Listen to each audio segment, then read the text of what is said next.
Hello friend, welcome back to my YouTube channel. Friends, इस video के माध्यम से हम लोग मुगल साम्राज्य के एमसीक्यू क्वेश्चन के बारे में देखेंगे। ये क्वेश्चन जो बार बार एग्जाम में पूछे गए हैं उसी क्वेश्चन को बताऊंगा फ्रेंड्स, जो बार बार एग्जाम में आ रहे हैं। तो चलिए स्टार्ट करते हैं अपन। बाबर की आत्मकथा का तुर्की भाषा से पार्सियन में अनुवाद अकबर के काल में किसके द्वारा किया गया? तो किसके द्वारा किया गया? तो अब्दुल रहीम खारे खाना के द्वारा किया गया था।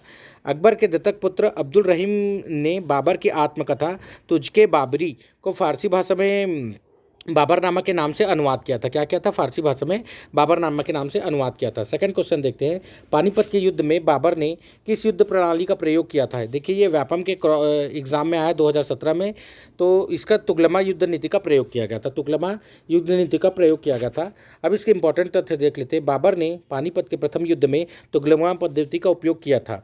इस पद्धति में बाबर ने अपनी आधी सेना को दाएं और आधी सेना को बाएं खड़ा कर दिया था, फिर शत्रु सेना पर वार कर देता था। उसने यह पद्धति उज्बेगों से सीखी थी। किससे सीखी थी? उज्बेगों से सीखी थी।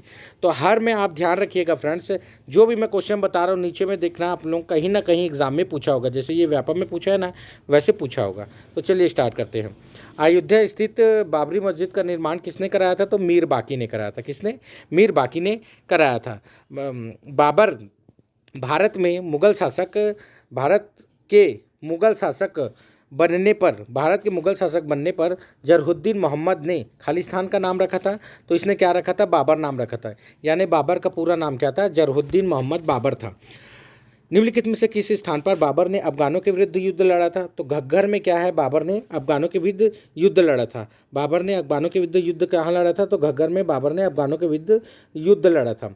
अगला क्वेश्चन देखते हैं, इसके कुछ इंपॉर्टेंट तथ्य देख लेते हैं। तो घग्गर का युद्ध बिहार और बंगाल की संयुक्त सेना के विरुद्ध बाबर द्वारा लड़ा गया। तो इस सेना में किसकी संयुक्त सेना थी? देखिए, बिहार और बंगाल की संयुक्त सेना थी बाबर के विरुद्ध। तो बाबर के विरुद्ध बिहार और बंगाल की संयुक्त सेना थी, बाबर द्वारा लड़ा गया, जिसमें बाबर विजय रहा। युद्ध जल एवं थल दोनों में लड़ा गया। अगर आपको पूछ लिया जाए कि कौन सा युद्ध बाबर द्वारा जल और थल दोनों जगह लड़ा गया, तो आप बता दीजिएगा घग्गर का युद्ध जो है बाबर द्वारा जल और थल दोनों में लड़ा गया। अब देखते हैं अपन अगला क्वेश्चन पे। निम्नलिखित में से कौन सा जोड़ी सुमेलित नहीं है, इसे बताना है। तो देखते हैं, सुमेलित है उसे बताना फ्रेंड्स, सुमेलित है उसे बताना, वो भी मुगल काल से एवं मराठा कालीन युद्ध से संबंधित। तो हल्दी घाटी का युद्ध कब हुआ था? तो हल्दी घाटी का युद्ध जो हुआ था वो 1576 इसमें मुगल तथा मराठा कालीन युद्ध से संबंधित इसलिए बोला गया था। ठीक है, अब इसमें इंपॉर्टेंट देखिए, CGPSC प्री 2016 में आया फ्रेंड्स यही क्वेश्चन। तो चलिए इसका कुछ इंपॉर्टेंट देख लेते हैं। तो खानवा का युद्ध क्या हुआ था? 1527 में बाबर और राणा सांगा के विरुद्ध हुआ था, जिसमें बाबर विजय हुआ था। चौसा का युद्ध 1539 ईस्वी में हुआ था, हुमायूं और शेर शाह के बीच में हुआ था, जिसमें हुमायूं की पराजय हुई थी। यानी चौसा का युद्ध कौन जीता था? शेर शाह सूरी जीता था। चौसा का युद्ध 1539 ईस्वी में हुआ था। कन्नाज का युद्ध 1540 ईस्वी में हुआ था। हुमायूं जो है क्या हुआ था? पराजित हुआ था। हल्दी घाटी का युद्ध 1576 इसमें अकबर के विरुद्ध महाराणा प्रताप की इसमें हार हुई थी। खेड़ा का युद्ध जो हुआ था 1707 ईस्वी में हुआ था, साहू और ताराबाई के बीच में हुआ था, जिसमें ताराबाई पराजित हुई थी, यानी साहू जीते थे। अब आते अपन अगले क्वेश्चन पे। बाबर की राणा सांगा के बीच कौन सा युद्ध हुआ था? बाबर और राणा सांगा के बीच में खानवा का युद्ध हुआ था। तो पानीपत का प्रथम युद्ध कब हुआ था? तो पानीपत का प्रथम युद्ध 1526 ईस्वी में बाबर और इब्राहिम लोदी के बीच में हुआ था। देखिए, ये भी व्यापम में पूछा है, ठीक है, TET के एग्जाम में। खानवा का युद्ध कब हुआ था? बाबर और राणा सांगा के बीच में हुआ था।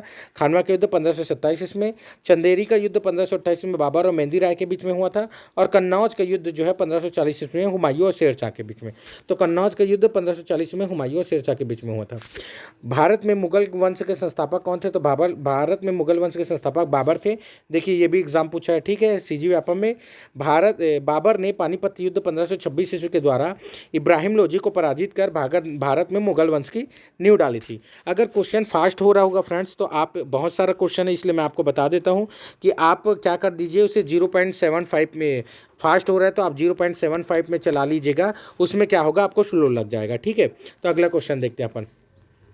नेक्स्ट, पानीपत का प्रथम युद्ध किसके मध्य हुआ था? तो पानीपत का प्रथम युद्ध जो है बाबर और इब्राहिम लोदी के बीच में हुआ था। बाबर और राणा सांगा के बीच खानवा का युद्ध हुआ था 1527 ईस्वी में। हेमू और मुगलों के बीच में पानीपत का द्वितीय युद्ध का 1556 ईस्वी में हुआ था। तो पानीपत का प्रथम युद्ध बाबर और इब्राहिम लोदी के बीच में हुआ था 1526 ईस्वी में। और 1556 ईस्वी में क्या हुआ था? हेमू और हेमू और मुगलों के बीच पानीपत का द्वितीय युद्ध, यानी हेमू और अकबर के बीच में पानीपत का द्वितीय युद्ध हुआ था। और हुमायूं और शेर खां के बीच में कन्नौज या बिलग्राम का युद्ध, कन्नौज और बिलग्राम का युद्ध हुमायूं और शेर खान के बीच में हुआ था 1540 ईस्वी में।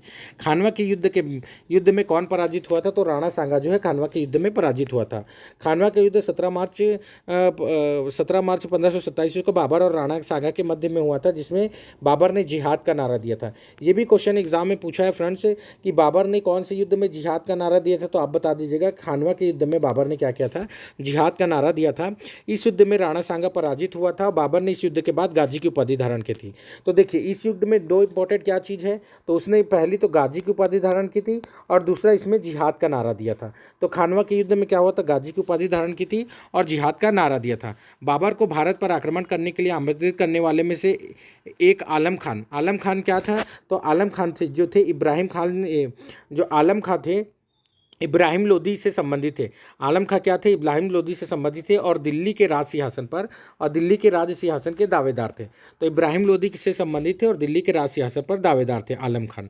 ठीक है, अब आते पर नेक्स्ट क्वेश्चन पे। निम्नलिखित में से युद्धों में से बाबर ने जिहाद कर घोषणा की थी, तो मैंने अभी बताया था बाबर ने खानवा के युद्ध में जिहाद की घोषणा की थी। पानीपत के युद्ध में बाबर की जीत का मुख्य कारण क्या था? तो तुलगुमा पद्धति थी। क्या थी? तुलगुमा पद्धति थी। तो तुलगुमा युद्ध प्रणाली बाबर ने उज्बेको सरदार सैवानी खान से सीखी थी। तो ये भी क्वेश्चन अच्छा है फ्रेंड्स कि अगर पूछ लिया जाए आपसे कि तुलगुमा युद्ध नीति का प्रयोग बाबर ने किससे सीखा था, तो आप बता दीजिएगा उज्बेक सरदार सैवानी खान से। किससे? उज्बेक सरदार सैवानी खान से सीखी थी, जिसमें सेना के दो हिस्सों में बांट दिया जाता था, जिसमें एक हिस्सा सामने से आक्रमण करता था और दूसरा हिस्सा उसके पीछे आकर अरब सेना पर प्रहार कर देता था। क्या करता था? पीछे आकर सेना पर प्रहार कर देता था। अब आते अपन अगले क्वेश्चन पे। निम्नलिखित में से किस युद्ध में एक पक्ष द्वारा प्रथम बार तोपों का उपयोग किया गया था? तो बता दूं पानीपत के प्रथम युद्ध में क्या किया था? बाबर ने तोपों का उपयोग किया था।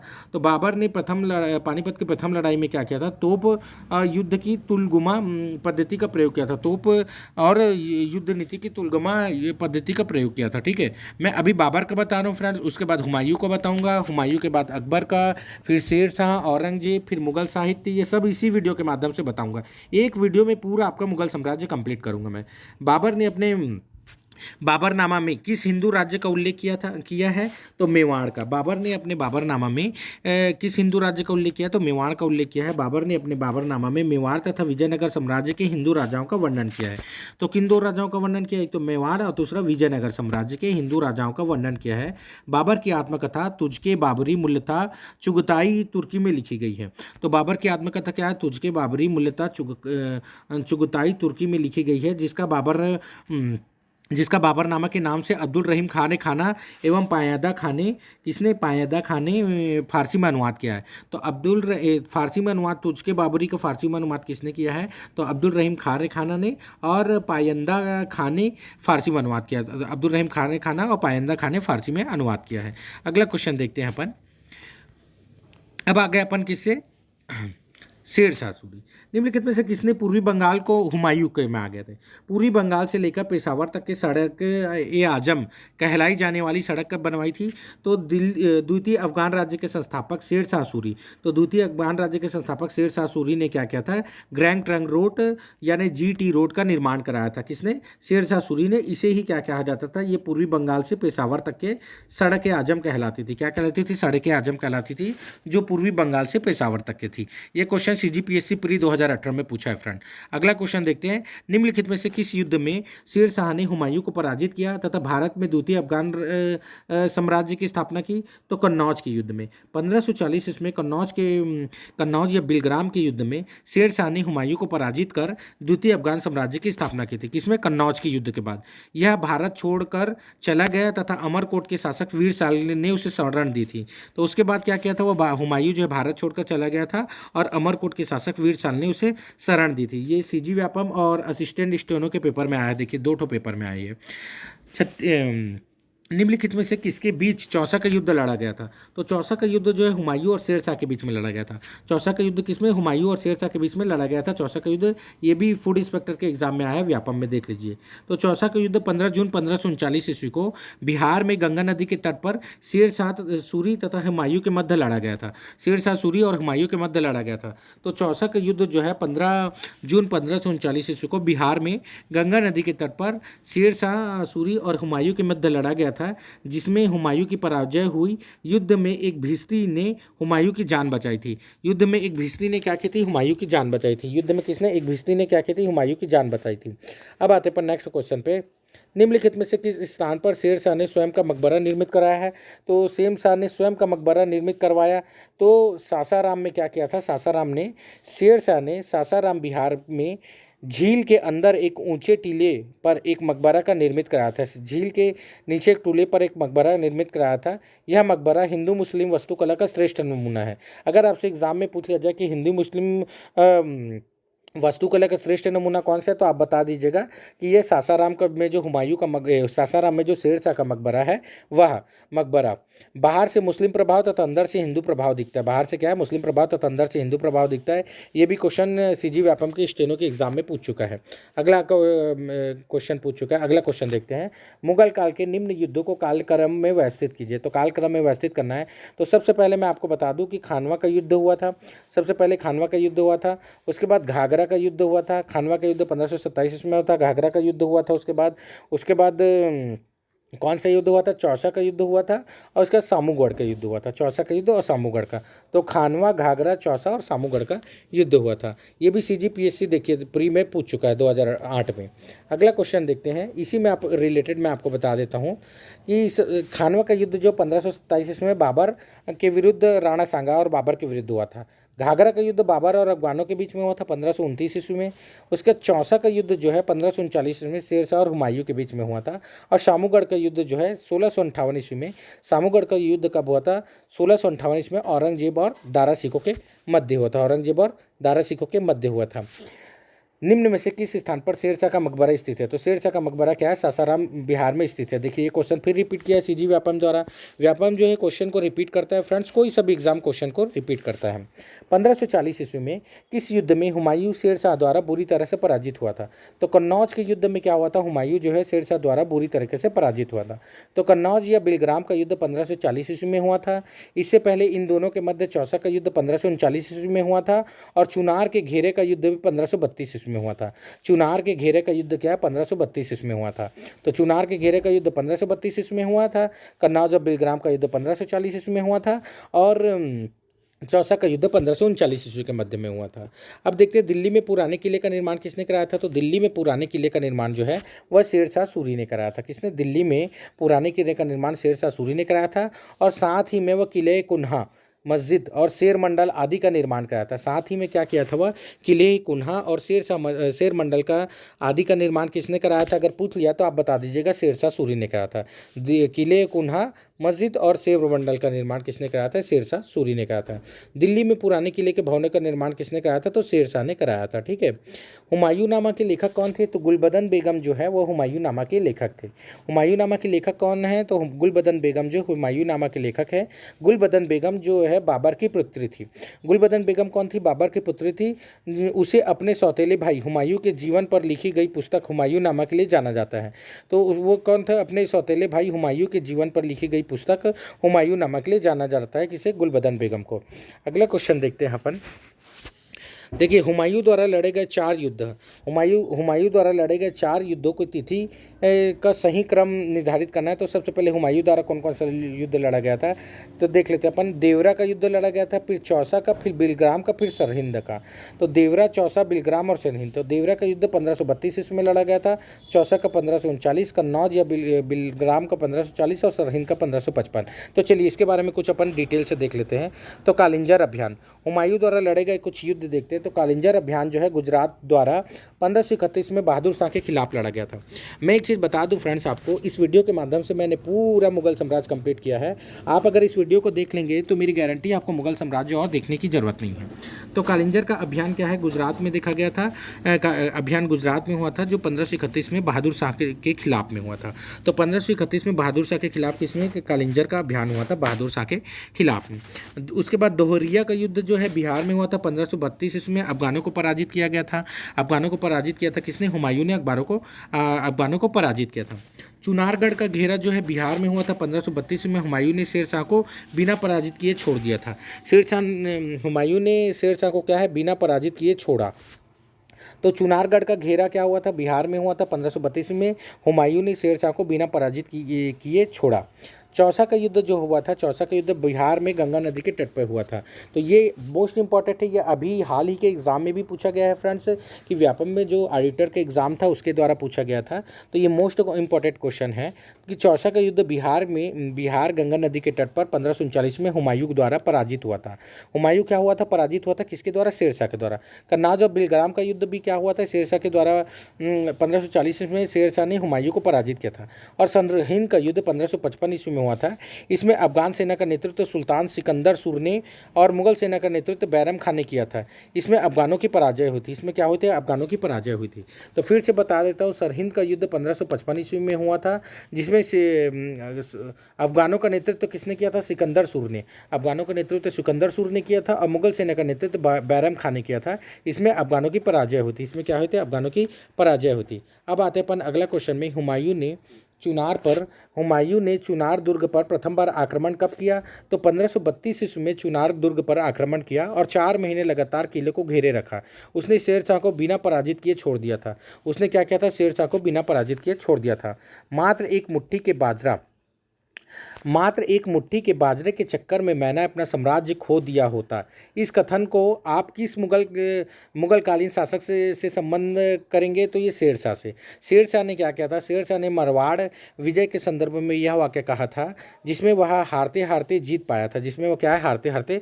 पाया था। अपना अगला क्वेश्चन देखते हैं अपन, निम्नलिखित में से किस स्मारक का निर्माण शेर शाह ने करवाया था। तो शेर शाह ने क्या है, दिल्ली के किले कोहिनूर मस्जिद का निर्माण शेर शाह ने कराया था। तो शेर शाह ने दिल्ली में किले कोहिनूर मस्जिद का निर्माण कराया था, ना कि कुवैतुल इस्लाम मस्जिद का। तो दिल्ली ने क्या किया था, शेर शाह ने दिल्ली के किले कोहिनूर का निर्माण कराया था। दिल्ली कोहिनूर किले का निर्माण किसने कराया था, तो किले कोहिनूर का निर्माण जो है शेर शाह ने कराया था। वह कुवैतुल इस्लाम मस्जिद का निर्माण नहीं कराया था। आगे मैं आपको बताऊंगा फ्रेंड्स कि कुवैतुल इस्लाम मस्जिद का निर्माण किसने कराया था। ठीक है, अब आते अपन अगले क्वेश्चन पे, किस मध्यकालीन भारतीय शासक ने पट्टा तथा कबूलियत प्रथा की व्यवस्था प्रारंभ की थी। तो शेर शाह ने क्या की थी, पट्टा तथा कबूलियत की व्यवस्था प्रारंभ की थी। शेर शाह ने भूमि की माप कराकर उसका वर्गीकरण किया, जो भूमि के उपजाऊपन के आधार पर थी। इसे कबूलियत कहा जाता था। पट्टा जमीनी अधिकार का दस्तावेज था। पट्टा क्या था, जमीनी अधिकार का दस्तावेज था। तो शेर शाह ने भूमि का माप कराकर उसका वर्गीकरण किया, जो भूमि के उपजाऊपन के आधार पर था। ठीक है, अब अपना अगला क्वेश्चन देखते हैं, शेर शाह सूरी की मृत्यु कहाँ हुई थी। तो शेर शाह के सूरी की मृत्यु जो है कालिंजर में हुई थी। शेर शाह सूरी की मृत्यु कालिंजर में हुआ था, जबकि उसने अपनी मकबरे का निर्माण सासाराम में कराया था। अपने मकबरे का निर्माण कहाँ कराया था, सासाराम में। अगला देखते हैं अपन, कंधार जो है मुगल साम्राज्य को कंधार निकल जाने से मुगल साम्राज्य को बड़ा धक्का पहुंचा था। तो सामरिक महत्व के केंद्र की दृष्टि से क्या हुआ था, कंधार जो है निकल जाने के कारण मुगल साम्राज्य को बहुत ही धक्का पड़ा था। मुगल साम्राज्य को किस नदी के तट पर चौसा का युद्ध लड़ा गया, तो किस नदी के तट पर, तो कर्मसाना नदी के तट पर क्या है, चौसा का युद्ध लड़ा गया था। किससे, कर्मनासा नदी, कर्मसाना बोल दिया मैंने, कर्मनासा नदी के तट पर चौसा का युद्ध लड़ा गया था। ठीक है, किस शासक ने कबूलियत तथा पट्टा प्रथा की शुरुआत की थी। तो शेर शाह सूरी ने, देखिए सीजीपीएससी में पूछा है ये, शेर शाह सूरी ने कबूलियत तथा पट्टा प्रथा की शुरुआत की थी। अगला क्वेश्चन देखते हैं अपन, अकबर ने सुलह कुल, अब अगले अकबर के शासनकाल से देख लेते हैं। तो अकबर ने सुलह कुल का अर्थ क्या है, अकबर के सुलह कुल का अर्थ क्या है, तो सहनशीलता एवं सहिष्णुता। तो स से सुलह कुल और स से सहनशीलता और स से सहिष्णुता, सहनशीलता और सहिष्णुता। देखिए ये भी व्यापम में पूछा। ठीक है, अकबर ने राजपूतों के साथ सुलह कुल की नीति अपनाई, जिसका अर्थ होता है सहनशीलता और सहिष्णुता। तो किसके साथ अपनाई थी, राजपूतों के साथ। किसके साथ, राजपूतों के साथ। निम्नलिखित में से किस स्थान पर अकबर को हुमायूं की मृत्यु की सूचना मिलने पर वह राजगद्दी पर बैठ गया था? तो कलानौर के स्थान पर। हुमायूं की मृत्यु के समय अकबर कलानौर पाकिस्तान में था। कहाँ है? पाकिस्तान के पंजाब में ये कलानौर पड़ता था। एक चीज़ याद रखिएगा, बैरम खान ने इसी स्थान पर अकबर का राज्याभिषेक करवाया था। बैरम खान ने क्या किया था? इसी स्थान पर अकबर का राज्याभिषेक कराया था। और राज्याभिषेक के समय में अकबर अफगानों से युद्ध कर रहा था। तो राज्याभिषेक के समय में क्या है? अकबर अफगानों के साथ युद्ध कर रहा था। राज्याभिषेक 13 वर्ष 4 महीने की उम्र थी। तो उसका उम्र क्या था? 13 वर्ष 4 महीने की उम्र थी। ये क्वेश्चन CGPSC प्री 2015 में पूछा गया है। अगला क्वेश्चन देखते हैं, निम्नलिखित में से किसने यह आज्ञा दी कि आदमी को एक ही स्त्री से विवाह करना चाहिए? वह तभी दूसरा विवाह कर सकता है जब उसकी पत्नी बंध्यता हो। यह कहा था अकबर ने। यह क्या कहा था? अकबर ने कहा था। अता अली खां किसका नाम था? तो अता अली खां जो तान सेन के बचपन का नाम रामतनु पांडे था। तो तान सेन के बचपन का नाम क्या था? रामतनु पांडे था। को विवाह के बाद अता अली खां के नाम से जाना जाता था। तो तानसेन के बचपन का नाम तो रामतनु पांडे था, लेकिन विवाह के बाद क्या है? अता अली खां के नाम से जाना जाता था। तो अता अली खां के नाम से किसे जाना जाता था? तो तानसेन को अता अली खान के नाम से जाना जाता था, लेकिन इसका बचपन का नाम रामतनु पांडे था, जो मुगल बादशाह के दरबार में एक संगीतज्ञ था। मुगल बादशाह के दरबार में संगीतज्ञ था। ये भी CGPSC प्री 2014 में यह क्वेश्चन पूछ चुका है। अकबर ने दीन इलाही धर्म किस वर्ष प्रारंभ किया था? तो 1582 ईस्वी में क्या किया था? अकबर ने दीन इलाही धर्म प्रारंभ किया था। अकबर ने सभी धर्मों की नैतिक संहिता को दीन इलाही धर्म की संज्ञा देकर नवीन धर्म स्थापित किया था। तो सभी धर्मों की नैतिक संहिता को दीन इलाही की संज्ञा देकर नवीन धर्म स्थापित किया था।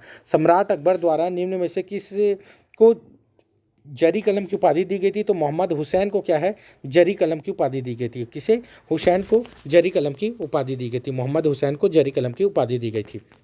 अगला क्वेश्चन देखते हैं। तो इसमें एक चीज़ देख लेते हैं महत्वपूर्ण। अकबर ने जरी कलम की उपाधि मोहम्मद हुसैन कश्मीरी को जरी कलम की और सीरी कलम की उपाधि जो है अब्दुल समद को प्रदान की थी। और सीरी कलम की उपाधि अब्दुल समद को। देखिए, स से सीरी कलम और स से समद, तो अब्दुल समद याद रखेगा। ठीक है। अकबर के दरबार में प्रमुख चित्रकार का नाम क्या था? तो उस्ताद समद। उस्ताद समद जो था, अकबर के दरबार में प्रमुख चित्रकार का नाम उस्ताद समद, जिसे अकबर ने सीरी कलम की उपाधि दी थी। मैंने बताया था स से सीरी कलम और स से क्या है? समद। ठीक है। अन्य चित्रकार कौन थे? दसवंत तथा बसावन भी अकबर के दरबार में अन्य चित्रकार थे। यह क्वेश्चन व्यापम में पूछ चुका है, आप देख सकते हैं। अगला क्वेश्चन देखते हैं अपन, निम्न में से किनके बीच हल्दी घाटी का प्रसिद्ध युद्ध लड़ा गया था? तो राणा प्रताप और राजा मान सिंह के बीच क्या है? हल्दी घाटी का प्रसिद्ध युद्ध लड़ा गया था। ये भी question CG Vyapam food inspector के एग्जाम में पूछ चुका है। तो देखते हैं, हल्दी घाटी का युद्ध 1576 में मेवाड़ के शासक महाराणा प्रताप और अकबर की ओर से राजा मान सिंह तथा आसफ खां के मध्य हुआ था। राजा मान सिंह तथा आसफ खां के मध्य हुआ था, जिसमें महाराणा प्रताप की पराजय हुई थी। किंतु इस पराजय के बाद भी मुगल का मेवाड़ पर पूरी तरह नियंत्रण स्थापित नहीं हुआ था। ठीक है। मुगलों का मेवाड़ पर क्या है? पूरी तरह स्थापित नहीं हुआ था। अकबर द्वारा अपनाई गई सुलह कुल, सार्वभौम शांति तथा भाईचारा की अवधारणा निम्न में से किस पर आधारित थी? तो यह थी राजनीतिक उदारता, धार्मिक सहनशीलता और उदारवादी सांस्कृतिक दृष्टिकोण से। ठीक है। तो अप्रयुक्त सभी से थी। हो सकता है क्वेश्चन ये मैं फास्ट बता रहा हूँ क्योंकि ये लंबा वीडियो हो जाएगा, इसी कारण। तो आप इसे क्या कर लीजिए, यूट्यूब से आप 0.27 से देख लीजिएगा, है ना, 75 से 27 बोल दिया मैंने। 1556 इसमें पानीपत का द्वितीय युद्ध निम्नलिखित में से किनके बीच लड़ा गया था? तो अकबर और हेमू के बीच। तो पानीपत का द्वितीय युद्ध किसके बीच में लड़ा गया था? तो 5 नवंबर 1556 ईस्वी के अफगान सेना का नेतृत्व हेमू ने और मुगल सेना का नेतृत्व बैरम खां के नेतृत्व में लड़ा गया था। इस युद्ध में अफगान सेना पराजित हुई थी। ठीक है। अफगान सेना पराजित हुई थी। अगला क्वेश्चन देखते हैं, निम्न में से गुजरात विजय के उपलक्ष्य में अकबर ने कहाँ जहांगीरी महल बनवाया था? तो गुजरात विजय के उपलक्ष्य में अकबर ने आगरा में जहांगीरी महल बनाया था। देखिए, ये व्यापम में पूछ चुका है क्वेश्चन। ठीक है। तो सभी क्वेश्चन मैंने कहीं ना कहीं जो पूछा है उसी को बता रहा हूँ फ्रेंड्स। तो अकबर ने कहाँ जहांगीरी महल बनाया था? तो आगरा में जहांगीरी महल बनाया था। अकबर ने कहा आगरा में जहांगीरी महल बनवाया था। अगला क्वेश्चन देखते हैं, निम्नलिखित में से किसके बीच पानीपत का द्वितीय युद्ध लड़ा था? अकबर और हेमू के बीच। इंग्लैंड की रानी एलिजाबेथ प्रथम का समकालीन भारतीय राजा कौन था? तो अकबर था। तो अकबर जो है रानी एलिजाबेथ प्रथम का समकालीन भारतीय राजा था। अकबर किसके किसके समकालीन थे? ये भी इंपॉर्टेंट हो जाता है। तो चलिए देख लेते हैं अपन, सम्राट हेनरी चतुर्थ के और शाह अब्बास के। सम्राट हेनरी चतुर्थ के और शाह अब्बास के। तो अकबर के समकालीन कौन कौन थे? तो सम्राट हेनरी चतुर्थ और शाह अब्बास जो है ईरान के, वह अकबर के समकालीन थे। चलिए इसके अलावा देख लेते हैं साहित्यकार में कौन कौन थे। कबीरदास, मीराबाई, सूरदास, रस खान। तो दो दास याद रखिए, कबीरदास और सूरदास। उसके बाद मीराबाई और रस खान। तो कबीरदास, सूरदास, मीराबाई और रस खान जो है अकबर के समकालीन थे। अकबर के दरबार में आने वाला पहला अंग्रेजी व्यक्ति कौन था, तो राल्फ फिंच। तो अकबर के दरबार में आने वाला पहला व्यक्ति कौन था, राल्फ फिंच था अकबर के दरबार में आने वाला पहला अंग्रेजी यात्री। तो इसमें सूची 1 और सूची 2 में सम्मिलित करना है। तो सबसे पहले देखते हैं कि बाबर। तो बाबर क्या था, मकबरा, इसका मकबरा बताना है। मकबरा भी देखिए ये भी CGPSC प्री में पूछ चुका है ये क्वेश्चन, और ये मोस्ट इंपॉर्टेंट है। तो बाबर को क्या है, शुरू में तो इसे भारत में दफनाया गया था, लेकिन बाद में क्या है इसे काबुल में दफनाया गया है। ठीक है, उसका सेकंड में क्या होगा, तो सेकंड में दिल्ली, हुमायूं को दिल्ली में दफनाया गया। हुमायूं को क्या है दिल्ली में दफनाया गया, और अकबर को सिकंदराबाद में। अकबर को क्या है सिकंदराबाद में, और जहांगीर को लाहौर में, जहांगीर को लाहौर में दफनाया गया था। फिर से बता देता हूँ मैं, बाबर को काबुल में दफनाया गया था, हुमायूं को दिल्ली में, अकबर को सिकंदराबाद में और जहांगीर को लाहौर में। अकबर को सिकंदराबाद में और जहांगीर को लाहौर में। तो अगला क्वेश्चन अपन देखते हैं, राणा प्रताप और अकबर के बीच में कौन सा युद्ध हुआ था, तो हल्दी घाटी का युद्ध राणा प्रताप और अकबर के बीच में हुआ था। ये क्वेश्चन को मैं बार बार इसलिए रिपीट कर रहा हूँ, देखिए जी फ्रेंड, ये भी CGPSC में भी पूछ चुका है, व्यापम में भी पूछ चुका है, और अन्य सेंट्रल के एग्जाम में भी ये क्वेश्चन पूछ चुका है। तो 1576 इसमें अकबर तथा महाराणा प्रताप के मध्य हल्दी घाटी का युद्ध हुआ था, जिसमें युद्ध के अंतिम समय में महाराणा प्रताप द्वारा क्या है अपने चेतक घोड़े से युद्ध स्थल में चले जाने के कारण यह युद्ध अनिर्णित रहा, और बाद में जहांगीर द्वारा मेवाड़ को मुगल साम्राज्य में मिला लिया गया। अकबर की ओर से यह युद्ध में मान सिंह ने नेतृत्व किया था। किसने, मान सिंह ने नेतृत्व किया था। तो यह युद्ध क्या रहा था, अनिर्णित रहा था। एक चीज़ याद रखिएगा, चेतक के घोड़े से युद्ध के स्थल चले जाने के कारण अकबर के विरुद्ध निम्नलिखित में से किस धार्मिक संप्रदाय के विद्रोह का दमन करते हुए एक सैन्य अभियान में राजा बीरबल मारा गए थे, तो ये रोशनजाई, किसके विरुद्ध, रोशनजाई के। तो 1586 में अफगानिस्तान की यूसुफजई कबीलों के विद्रोह के दमन के लिए जौना खां कोका को भेजा गया था। किसे भेजा गया था, जौना खां कोका को भेजा गया था, जिसे बीरबल का साथ देने से मना कर दिया था। जिसने क्या किया था, बीरबल के साथ देने से मना कर दिया था। इसमें बीरबल मारा गया था। यूसुफजई कबीले के ये लोग रोशनाई संप्रदाय के थे। कौन से संप्रदाय के थे, रोशनाई संप्रदाय के थे। देखिए ये भी CGPSC में पूछ चुका है, तो एक बार और बता देता हूँ इसको फ्रेंड्स, इंपॉर्टेंट है। 1586 में अफगानिस्तान के यूसुफजाइयों कबीलों के विद्रोह के दमन के लिए जौना खां कोका को भेजा गया था, जिसने बीरबल का साथ देने से मना कर दिया था। इसमें बीरबल को मारा गया था। यूसुफजाई कबीलों के लोग जो है रोशनाई संप्रदाय के थे। कौन से संप्रदाय के थे, तो रोशनाई संप्रदाय के थे। अगला क्वेश्चन अपन देखते हैं, निम्नलिखित में से पानीपत का द्वितीय युद्ध, मैं आपको बता चुका हूँ एक बार और, पानीपत का द्वितीय युद्ध जो है अकबर और हेमू के बीच में कर चुका था। देखिए ये व्यापम में आ चुका है। ठीक है, तो बाबर तथा इब्राहिम लोदी के बीच पानीपत का प्रथम युद्ध 1526 ईस्वी में लड़ा गया था, और मान सिंह और राणा प्रताप हल्दी घाटी का युद्ध जो है 1576 ईस्वी में लड़ा गया था। जबकि तृतीय युद्ध जो है, पानीपत का तृतीय युद्ध जो है अहमद शाह और सदाशिव भाव के बीच में 1761 ईस्वी में लड़ा गया था।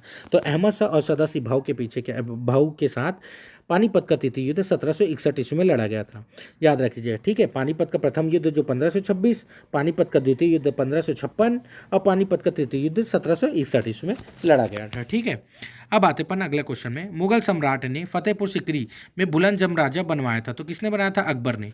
तो अकबर ने क्या किया था, गुजरात विजय। तो अकबर ने 1571 ईस्वी में क्या हुआ था, गुजरात विजय की थी। इसी खुशी में फतेहपुर सिकरी में बुलंद दरवाजे का निर्माण किया था। तो गुजरात विजय के दौरान ही क्या किया था, के उपलक्ष्य में फतेहपुर सिकरी का निर्माण जो है अकबर ने कराया था। ये भी क्वेश्चन CG व्यापम में पूछ चुका है। अकबर की राज्य व्यवस्था उसके अधिकारियों के नाम से जानी जाती थी। उसका नाम क्या था, तो टोडरमल। तो राजस्व व्यवस्था, अकबर की राजस्व व्यवस्था उसके अधिकारी के नाम से जानी जाती थी। उसका नाम क्या था, तो टोडरमल था। ठीक है, शेर शाह सूरी के दरबार में वित्त मंत्री रहे। तो शेर शाह सूरी के दरबार में कौन था, टोडरमल जो है वित्त मंत्री थे। ने अकबर के शासनकाल में 1580 में टोडरमल बंदोबस्त या दहसाल बंदोबस्त पद्धति लागू करवाई थी। तो किसने, तो टोडरमल ने। और एक चीज़ याद रख लीजिएगा कि वित्त मंत्री थे ये, किसके, शेर शाह सूरी के वित्त मंत्री थे। कौन थे, टोडरमल थे। दीन इलाही धर्म का प्रधान पुरोहित कौन था, तो अकबर था। दीन ए इलाही धर्म जो 1582 में अकबर ने इसकी स्थापना की थी, जिसमें प्रथम हिंदू व्यक्ति कौन थे? बीरबल थे, महजदास था जिनका नाम, जिन्होंने अपनी स्वेच्छा से अपनाया था। जिसने क्या किया था? अपनी स्वेच्छा से अपनाया था। अकबर दीन ए इलाही का संस्थापक था और प्रधान पुरोहित था। उसने अबुल फजल को इस धर्म का अन्य पुरोहित नियुक्त किया था। तो किसे? अबुल फजल को इसने पुरोहित नियुक्त किया था। ठीक है। दुर्गावती किस राज्य की शासिका थी? तो गोंडवाना राज्य की शासिका थी। दुर्गावती जो है गोंडवाना राज्य की शासिका थी। अकबर ने अपने एक रिश्तेदार आशफ खां के नेतृत्व में हमला कर दिया था। तो अकबर ने क्या किया था? अपने एक रिश्तेदार आशफ खां के नेतृत्व में हमला कर दिया था। पहले तो वह पराजित हुआ, किंतु अगली बार 1564 ईस्वी में गोंडवाना की प्रसिद्ध शासिका रानी दुर्गावती को पराजित कर दिया था। तो पहले क्या होता? हमला किया था तथा पहले वह पराजित हुआ था, लेकिन उसने क्या किया था? 1564 ईस्वी में गोंडवाना की प्रसिद्ध शासिका रानी दुर्गावती को क्या कर दिया था? पराजित कर दिया था। रानी दुर्गावती को क्या है? पराजित कर दिया था। तो यह गोंडवाना राज्य से थी रानी दुर्गावती। दीन ए इलाही धर्म किसने चलाया था? तो अकबर ने दीन ए इलाही धर्म चलाया था। अगला क्वेश्चन देखते हैं अपन, निम्न में से किसका निर्माण अकबर ने नहीं करवाया था? तो अकबर ने जो है, देखिए, आगरे के किले का निर्माण तो अकबर ने कराया था। उसके बाद लाहौर के किले का निर्माण भी अकबर ने कराया था। आगरा, लाहौर और इलाहाबाद, ये तीनों के किले का निर्माण अकबर ने कराया था। तो आगरे के किले का निर्माण, इलाहाबाद के किले का निर्माण और लाहौर के किले का निर्माण अकबर ने करवाया था। और पुराने किले का निर्माण जो है शेरशाह सूरी ने करवाया था। तो पुराने किले का निर्माण किसने कराया था? शेरशाह सूरी ने करवाया था। अकबर के काल में भू राजस्व व्यवस्था की प्रसिद्ध नीति आईने दहसाला पद्धति किसके द्वारा निर्मित की गई थी? तो टोडरमल के द्वारा निर्मित की गई थी। किसके द्वारा? टोडरमल के द्वारा। किस चिश्ती संत की दरगाह पर अकबर दर्शन हेतु अधिक जाया करता था? तो यह है शेख मोइनुद्दीन चिश्ती के। किसे? शेख मोइनुद्दीन चिश्ती की दरगाह पर वह जाया करता था। तो शेख मोइनुद्दीन चिश्ती की दरगाह पर अजमेर में है। शेख मोइनुद्दीन चिश्ती 12वीं शताब्दी में भारत आए थे और दरगाह का निर्माण इल्तुतमिश ने कराया था। तो शेख मोइनुद्दीन चिश्ती की दरगाह का निर्माण किसने कराया था? तो इल्तुतमिश ने कराया था। अकबर उनके दर्शन के लिए जाया जाता था। अगला क्वेश्चन देखते हैं, अकबर की इच्छा अनुसार किसने रामायण का फारसी में अनुवाद कराया था? तो ये क्वेश्चन मोस्ट इंपॉर्टेंट क्वेश्चन, बहुत बार एग्जाम में पूछ चुका है। तो अब्दुल कादिर बदायूनी ने। अभी संयुक्त भर्ती व्यापक के एग्जाम में भी ये क्वेश्चन पूछा गया था। अकबर की इच्छा अनुसार किसने रामायण का फारसी में अनुवाद कराया था? तो अब्दुल कादिर बदायूनी ने। अब्दुल कादिर बदायूनी ने क्या किया था? रामायण का फारसी में अनुवाद कराया था। किसने? अब्दुल कादिर बदायूनी ने रामायण का फारसी में अनुवाद कराया था। निम्न में से किसने राम सीता की आकृति और राम सी देवनागरी लेख से युक्त कुछ सिक्के चलाए थे? तो निम्न में से किसने राम सीता की आकृति और राम सी देवनागरी लेख से युक्त कुछ सिक्के चलाए थे? तो किसने चलाए थे? अकबर ने चलाए थे। अकबर ने राम सीता आकृति वाले राम सी देवनागरी लिपि लेख युक्त कुछ सिक्के चलाए थे। उल्लेखनीय है कि अकबर के काल में हिंदी भाषा को स्वर्णकाल कहा जाता था। तो अकबर के काल को क्या है? हिंदी भाषा का स्वर्णकाल कहा जाता था। हल्दी घाटी के युद्ध के पीछे अकबर का मुख्य उद्देश्य क्या था? तो हल्दी घाटी के युद्ध के पीछे अकबर का मुख्य उद्देश्य था राणा प्रताप को अपने अधीन लाना। किसे? राणा प्रताप को अपने अधीन लाया। अप्रैल 1576 ईस्वी में मान सिंह के नेतृत्व में महाराणा प्रताप के खिलाफ हल्दी घाटी का युद्ध हुआ, जिसके अंत में महाराणा प्रताप द्वारा अपने चेतक घोड़े से युद्ध स्थल से चले जाने के कारण युद्ध अनिर्णित रहा। क्या रहा था? अनिर्णित रहा था, यानी महाराणा प्रताप वहाँ से भाग गए थे। अगला देखते हैं, अकबर ने सर्वप्रथम वैवाहिक संबंध राजपूतों के जिस गृह में स्थापित किया था वह क्या है? कछवाहों से स्थापित किया था। किससे? कछवाहों से स्थापित किया था। अगला क्वेश्चन देखते हैं, इसमें कुछ इंपॉर्टेंट चीज़ें इसको अपन देख लेते हैं फ्रेंड। तो अकबर ने साम्राज्य विस्तार नीति के तहत उत्तर भारत के राजपूतों एवं दक्षिण भारत के प्रदेशों को जीतने का लक्ष्य था। तो अकबर के साम्राज्य विस्तार नीति के तहत क्या था? उत्तर भारत के राजपूतों एवं दक्षिण भारत के प्रदेशों को जीतने का लक्ष्य था। राजपूते जब अकबर ख्वाजा मोइनुद्दीन चिश्ती के दरगाह में गया था, तो तब 1562 ईस्वी में आमोर के राजा विहारी मल या भारमल अकबर की सेवा में उपस्थित हुए थे। कहाँ हुए थे? 1562 में आमोर के राजा विहारी मल या भारमल अकबर की सेवा में उपस्थित हुए थे। उसने अकबर की अधीनता को स्वीकार किया था। उन्होंने क्या किया था? अकबर की अधीनता को स्वीकार किया था। और राजपूताना में भारमाल एक ऐसा प्रथम शासक था। तो राजपूताना में कौन था? भारमाल एक प्रथम शासक था जिसने स्वेच्छा से अकबर की अधीनता स्वीकार कर ली, और इसने अपनी पुत्री का विवाह अकबर के से हुआ था, जिससे कालांतर में सलीम अर्थात जहांगीर पैदा हुआ था। सलीम अर्थात जहांगीर पैदा हुआ था। भारमल के पुत्र भगवान दास पौत्र मान सिंह को अकबर ने उच्च मनसब प्रदान किया था। तो भारमल के पुत्र भगवान दास पौत्र मान सिंह को अकबर ने क्या किया था? उच्च मनसब प्रदान किया था। अकबर ने क्या किया था? उच्च मनसब प्रदान किया था। राजपूताना के निम्न में राजपूताना के निम्न राज्यों में से किस एक अकबर की संप्रभुता स्वयं स्वीकार नहीं की थी? तो स्वयं स्वीकार नहीं की थी ये बताना है। तो मेवाड़। तो मेवाड़ ने क्या की थी? अकबर के संप्रभुता स्वीकार नहीं की थी। कौन कौन से की थी ये भी इंपॉर्टेंट बनता है, तो चलिए देख लेते हैं। आमिर यानी अम्बेर ने, मेवाड़ ये आमिर अम्बेर ने की थी, मारवाड़ ने की थी और बीकानेर ने। आमेर, मारवाड़ और बीकानेर ने, ये तीनों ने क्या किया था? स्वयं स्वीकार कर ली थी, लेकिन मेवाड़ के राजा अकबर की संप्रभुता को स्वीकार नहीं की थी, जिससे कालांतर में हल्दी घाटी का युद्ध हुआ था। तत्पश्चात महाराणा प्रताप की मृत्यु के पश्चात उनके पुत्र अमर सिंह के शासन के दौरान 1600, तो महाराणा प्रताप के पुत्र कौन थे? अमर सिंह थे। उनके शासन के दौरान क्या था? 1615 ईस्वी में जहांगीर ने संधि हुई थी और मेवाड़ का विलय मुगल साम्राज्य में कर दिया था। तो 1615 ईस्वी में क्या हुई थी?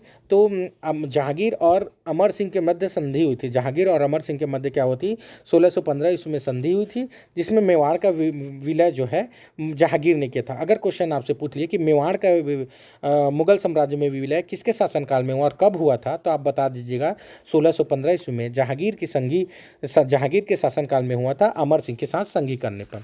अकबर के साथ युद्ध करने वाली दुर्गावती खालिस्तान थी, तो ये क्या थी? मंडला की। तो 1564 ईस्वी में गोंडवाना मंडला की शासिका दुर्गावती के खिलाफ अकबर ने आक्रमण किया था। गोंडवाना के राजा वीर नारायण अल्पवयस्क था।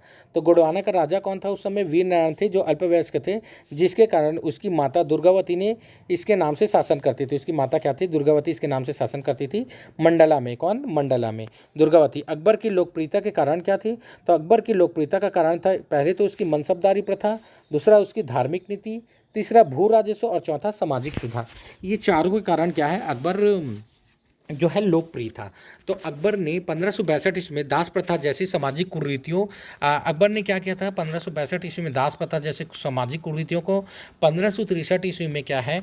तीर्थ यात्रा कर को, 1564 ईस्वी में जजिया कर को, अपने सामाजिक सुधार के अंतर्गत उसने बाल विवाह, सती प्रथा पर रोक लगने का प्रयत्न किया था। तो ये क्या थी? अकबर की जो थी, ये अकबर की नीति थी। ठीक है। तो उसके बाद अपन देखते हैं अकबर के शासनकाल में पुनर्गठित सॉरी मैंने पुनर्विवाह बोल दिया। अकबर के शासनकाल में पुनर्गठित केंद्रीय प्रशासन तंत्र के अंतर्गत सैनिक विभाग का प्रमुख था। तो केंद्रीय प्रशासन के अंतर्गत मीर बख्शी जो था वह सैन्य विभाग का प्रमुख था। तो मीर बख्शी मुख्यतः क्या है? सैन्य विभाग का प्रमुख हुआ करता था, किंतु वह प्रधान सेनापति नहीं होता था। सैन्य विभाग का तो प्रमुख होता था, लेकिन वह प्रधान सेनापति नहीं होता था। वह सेना के वेतन, शस्त्रों की व्यवस्था, सैनिक कार्यों का निरीक्षण, भू राजस्व अधिकारियों का पर्यवेक्षक होता था। तो अगर एग्जाम में आपसे पूछ लिया जाए कि भू राजस्व अधिकारियों का पर्यवेक्षक कौन रहता था, तो आप बता दीजिएगा मीर बख्शी। कौन रहता था? मीर बख्शी रहता था। अगला क्वेश्चन देखते हैं अपन। अकबर सैन्य व्यवस्था आधारित थी। तो अकबर सैन्य व्यवस्था जो है मनसबदारी पर आधारित थी।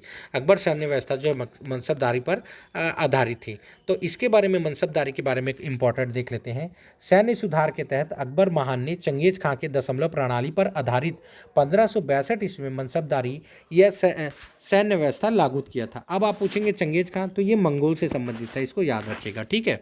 मंगोल से संबंधित था। ठीक है। चंगेज खां मंगोलों से संबंधित था। इसके प्रेरणा टोडरमल थे। तो इसके प्रेरणा कौन थे? टोडरमल थे। तो दार्शनिक प्रणाली के प्रवक्ता कौन थे? टोडरमल थे, जिसका उद्देश्य साम्राज्य स्थायित्व के लिए सैनिक अधिकारियों को सुसंगठित करना तथा साफ सुथरा प्रशासन लागू करना था। ठीक है। अब अपन देखते हैं इसके अंतर्गत 10 से 50 तक के मनसब प्राप्त करने वाले को मनसबदार कहा जाता था। यानी 10 से 50 तक के मनसब प्राप्त करने वाले को मनसबदार, 2500 से ऊपर मनसब प्राप्त करने वाले को अमीर आजम कहा जाता था। पीएससी में कभी कभी कूट में इस टाइप के क्वेश्चन दे देते हैं फ्रेंड। ठीक है। इनमें दोनों उपाध्याय जात तथा सवार होते थे। दोनों उपाध्याय क्या है? जात तथा सवार होते थे। जात से व्यक्ति के वेतन का एवं प्रतिष्ठा का ज्ञान होता था तथा सवार से घुड़सवारी और दस्तों की संख्या का ज्ञान होता था। सवार से घुड़सवारी और दस्तों की संख्या का ज्ञान होता था। अकबर ने जिस मनसबदारी प्रणाली को लागू किया था वह किस देश से प्रचलित में उधार ली गई थी? तो यह क्या थी? मैंने आपको बताया था ना, मंगोल से, चंगेज खां के द्वारा मंगोलिया से प्रचलित थी। जब्ती प्रणाली किसकी उपज है? तो जब्ती प्रणाली अकबर की उपज है। तो अब जब्ती प्रणाली देख लेते हैं फ्रेंड, ये क्या है? तो इसमें बोई गई फसल के आधार पर लगान का निश्चय किया जाता था, तो जो नगद था। तो जब्ती क्या था? अकबर के शासनकाल से संबंधित थी। जो बोई गई फसल के आधार पर लगान निश्चित किया जाता था, जो नगद होता था, इसे ही जब्ती प्रणाली कहा जाता था। इसे क्या है? जब्ती प्रणाली कहा जाता था। टोडरमल ने किस क्षेत्र में ख्याति अर्जित की थी? तो टोडरमल ने भू राजस्व में ख्याति अर्जित की थी। तो टोडरमल ने क्या की थी? भू राजस्व में ख्याति अर्जित की थी। टोडरमल सर्वप्रथम शेरशाह सूरी के दरबार में था। उसने भू राजस्व प्रणाली के तहत ख्याति अर्जित की थी। किसे? भू राजस्व प्रणाली के अंतर्गत ख्याति अर्जित की थी। भू राजस्व प्रशासन के क्षेत्र में शेरशाह तथा अकबर के मध्य निम्नलिखित में से कौन सा नैरंतर्य की कड़ी थी? तो नैरंतर्य की कड़ी कौन सी थी? टोडरमल। ठीक है, भू राजस्व प्रशासन के अंतर्गत शेरशाह तथा अकबर के मध्य कौन सी नैरंतर्य की कड़ी थी? तो टोडरमल। कैसे, मैं बता देता हूँ फ्रेंड। टोडरमल पहले शेरशाह के यहाँ फिर अकबर के यहाँ जो भू सेवाएं भू राजस्व क्षेत्र में दी थी। ठीक है, अब आते हैं दीन इलाही का प्रचार किस शासक ने किया था? तो अकबर ने। तो अकबर ने सभी धर्मों के सार के रूप में 1562 बोला मैंने फ्रेंड, 1582 है, सॉरी, 1582 में दीन इलाही धर्म का या तौहीद ए इलाही या देवी एकेश्वरी नामक नया धर्म चलाया था। अगर आपसे एग्जाम में दे दिया जाए तो एक देवी एकेश्वरी वाद नामक नया धर्म कौन चलाया था? तो आप बता दीजिएगा। अकबर ने 1562 में। तौहीद ए इलाही नामक नया धर्म कौन चलाया था? तो अकबर ने चलाया था, ये याद रखिएगा। या दीन इलाही, दीन इलाही, देवी एकेश्वरी वादी या तौहीद इलाही, ये तीनों क्या था? 1582 में अकबर ने चलाया था। ठीक है, और चलाया था। इसका प्रधान पुरोहित अबुल फजल एवं कट्टर समर्थक फैजी थे। तो इसका प्रधान पुरोहित कौन था? अबुल फजल थे और कट्टर समर्थक फैजी थे। कट्टर समर्थक क्या थे? फैजी थे। हिंदुओं में केवल राजा बीरबल ने इसे स्वीकार किया था। हिंदुओं में किसे? केवल राजा बिंदुओं ने इसे स्वीकार किया था। यह धर्म क्या है? सर्वाधिक हिंदू धर्म से प्रभावित था। क्या था? हिंदू धर्म से प्रभावित था। इस मत के अनुयायी को जीवित रहते ही मृत भोज देना पड़ता था। इस धर्म के अनुयायी को क्या कहता था? जीवित रहते ही मृत भोज देना पड़ता था एवं मांस खाना प्रतिबंध था। कम उम्र की लड़की एवं वृद्ध महिलाओं से शादी करना वर्जित था। तो कम उम्र की लड़की और वृद्ध महिलाओं से शादी करना वर्जित था। इस धर्म में दीक्षा के लिए व्यक्ति अपनी पगड़ी व सिर को बादशाह के चरणों में रखता था। बादशाह इसे उठाकर उसके सिर पर पुनः पगड़ी रख कर शरत प्रदान करता था, जिसमें अल्लाह अकबर खुदा रहता था। जिसमें क्या होता? अल्लाह अकबर खुदा रहता था। 1583 में इलाही संवत प्रारंभ किया गया था। तो कब? 1583 में इलाही संवत स्वीकार किया था। इबादत खाने का निर्माण किसने कराया था? तो अकबर ने जो है इबादत खाने का निर्माण कराया था। बादशाह अकबर ने इसके कुछ इंपॉर्टेंट तथ्य देख लेते हैं। विभिन्न धर्मों के बीच विचार विमर्श के लिए 1575 इसमें फतेहपुर सीकरी में इबादत खाना का निर्माण कराया था। तो इबादत खाने का निर्माण फतेहपुर सीकरी में 1575 ईस्वी में करवाया गया था और 1578 ईस्वी में इसे सभी धर्मों के लिए खोल दिया गया था। तो सभी धर्मों के लिए 1578 ईस्वी में खोल दिया गया था। अकबर ने समस्त धार्मिक मामलों में अपने सर्वोच्च घोषित किया था। अकबर ने क्या किया था? समस्त धार्मिक मामलों में अपनों को सर्वोच्च घोषित किया था। 1579 ईस्वी में मजहर की घोषणा की थी। तो मजहर की घोषणा कब की थी? 1579 ईस्वी में मजहर की घोषणा की थी। 1575 ईस्वी में दीन इलाही धर्म इबादत खाने की स्थापना कब की थी? फतेहपुर सीकरी में इबादत खाने की स्थापना की थी। 1578 ईस्वी में सभी धर्मों के लिए खोल दिया गया था। 1589 ईस्वी में क्या किया था? 1589 ईस्वी में इन्होंने मजहर की घोषणा की थी। मुगल सम्राट अकबर के समय प्रसिद्ध चित्रकार कौन थे? तो दसवंत थे। तो चलिए अब इसमें कुछ महत्वपूर्ण तथ्य देख लेते हैं जो बार बार एग्जाम में पूछता है। बाबर बेजेहाद, इसके पूर्व राफेल कहते थे। तो बाबर प्रमुख चित्रकार कौन थे? तो बाबर का प्रमुख चित्रकार बेजेहाद था। कौन था? बेजेहाद था। इसे पूर्वकार राफेल कहते थे। तो पूर्व का राफेल किसे कहते थे? तो बेजेहाद को पूर्व का राफेल कहा जाता था। हुमायूं के दरबार में कौन थे? अब्दुल समद और मीर सैयद अली। अब्दुल समद और मीर सैयद अली जो है हुमायूं के दरबार में भी रहते थे। अब्दुल समद और मीर सैयद अली। अकबर के दरबार में दसवंत एवं बसावंत अकबर के दरबार में रहते थे। और जहांगीर के दरबार में उस्ताद मंसूर खां जो साइबेरियन पक्षी का चित्र बनाए थे जिसने, और अबुल हसन ने। तो जहांगीर के दरबार में उस्ताद मंसूर खां और अबुल हसन थे। अब अबूदूर समद जो है हुमायूं के दरबार में रहते थे। ठीक है, अब आते पर नेक्स्ट क्वेश्चन में। निम्नलिखित में से किसका निर्माण अकबर ने करवाया था? तो बुलंद दरवाजे का निर्माण जो है अकबर ने 1531 में गुजरात विजय की खुशी में उत्तर प्रदेश के फतेहपुर सीकरी में 1572 ईस्वी में करवाया था। 172 फीट ऊंचा बुलंद दरवाजा बनाया था। कितना? 172 फीट ऊंचा बुलंद दरवाजा बनाया था। अकबर द्वारा बनाई गई श्रेष्ठ इमारतें पाई जाती है तो फतेहपुर सीकरी। अकबर द्वारा निर्मित फतेहपुर सीकरी में हवा महल, कौन कौन सी श्रेष्ठ इमारत है? तो देख लेते हैं। हवा महल, पंचमहल, जोधाबाई का महल, दीवाने आम, दीवाने खास, जामा मस्जिद, जहांगीर का महल, शेख सलीम चिश्ती का मकबरा और बुलंद दरवाज़ा का निर्माण। तो अकबर द्वारा श्रेष्ठतम इमारतें पाई जाती फतेहपुर सीकरी में। अब कौन कौन सा निर्माण कराया गया था तो देख लेते। पहला हवा महल है, दूसरा पंच महल है, तो तीसरा जोधाबाई का महल है, चौथा अकबर आम। तो देख लिए अकबर से आम याद रख लीजिएगा, इसलिए अ से अकबर, अ से आम, ये बहुत कन्फ्यूज करेगा। तो आम एक तो क्या है, आम कौन है, अकबर, दीवाने आम और दीवाने खास, जामा मस्जिद, ठीक है, जामा मस्जिद, और क्या है, जहांगीर महल, शेख सलीम चिश्ती का मकबरा और बुलंद दरवाज़ा। अकबर के काल में महाभारत का फारसी में अनुवाद किसके द्वारा किया गया, किसके निर्देशन पे हुआ था, तो निर्देशन पे बोलेगा ना फ्रेंड तो फैजी पे। किसके निर्देशन पे हुआ था तो फैजी, फैजी के निर्देशन पर फैजी के निर्देशन पर बदायूनी ने इसका अनुवाद किया था।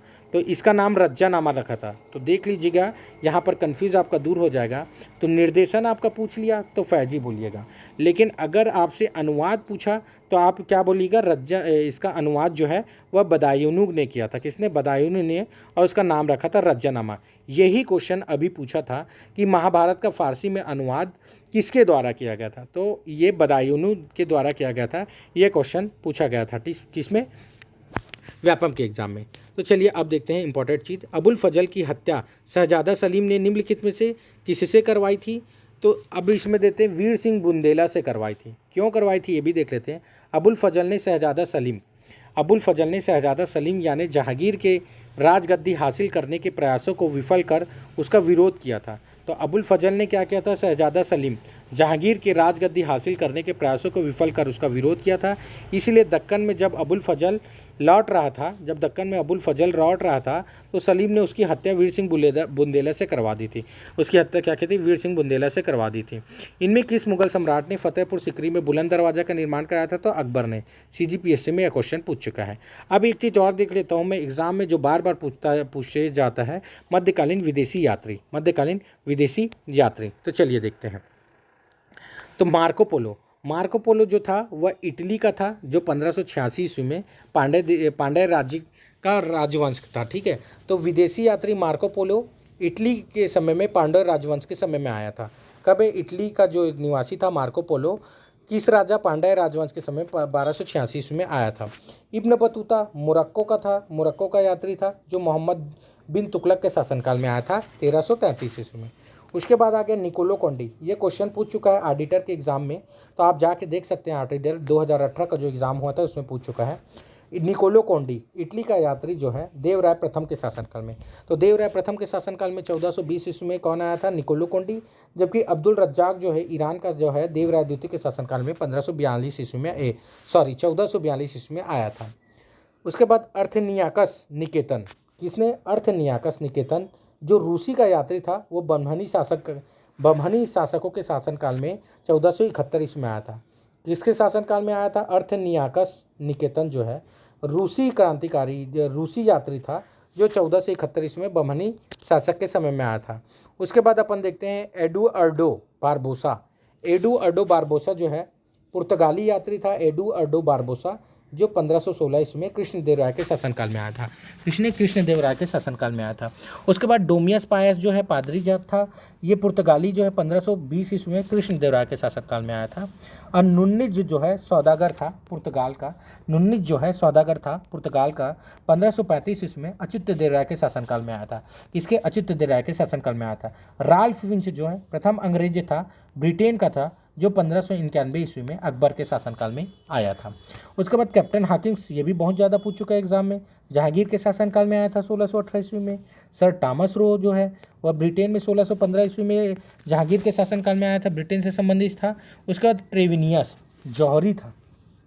ट्रेविनियस क्या था, जौहरी था, फ्रेंच का जौहरी था। वो 1641 ईस्वी में शाहजहाँ के शासनकाल में आया था।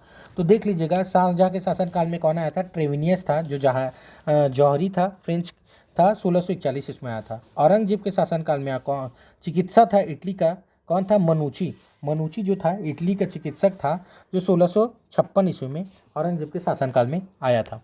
उसके बाद देखते हैं बर्नियर भी क्या था, चिकित्सक था, फ्रेंच का था। ये 1658 ईस्वी में औरंगजेब के शासनकाल में आया था। 1658 ईस्वी में औरंगजेब के शासनकाल में आया था। तो अकबर ने दीन इलाही धर्म किस वर्ष से प्रारंभ किया था? तो 1500, मैंने जैसे आपको बता चुका था कि 1582। अकबर के समय में आने वाला सर्वप्रथम अंग्रेज कौन था? तो राल्फ फिंच जो है अकबर के समय में आने वाला सर्वप्रथम अंग्रेज था। कौन? Ralph Finch. अब देखते हैं अगला, अकबर द्वारा निम्न में से किसे जरी कलम की उपाधि दी गई थी?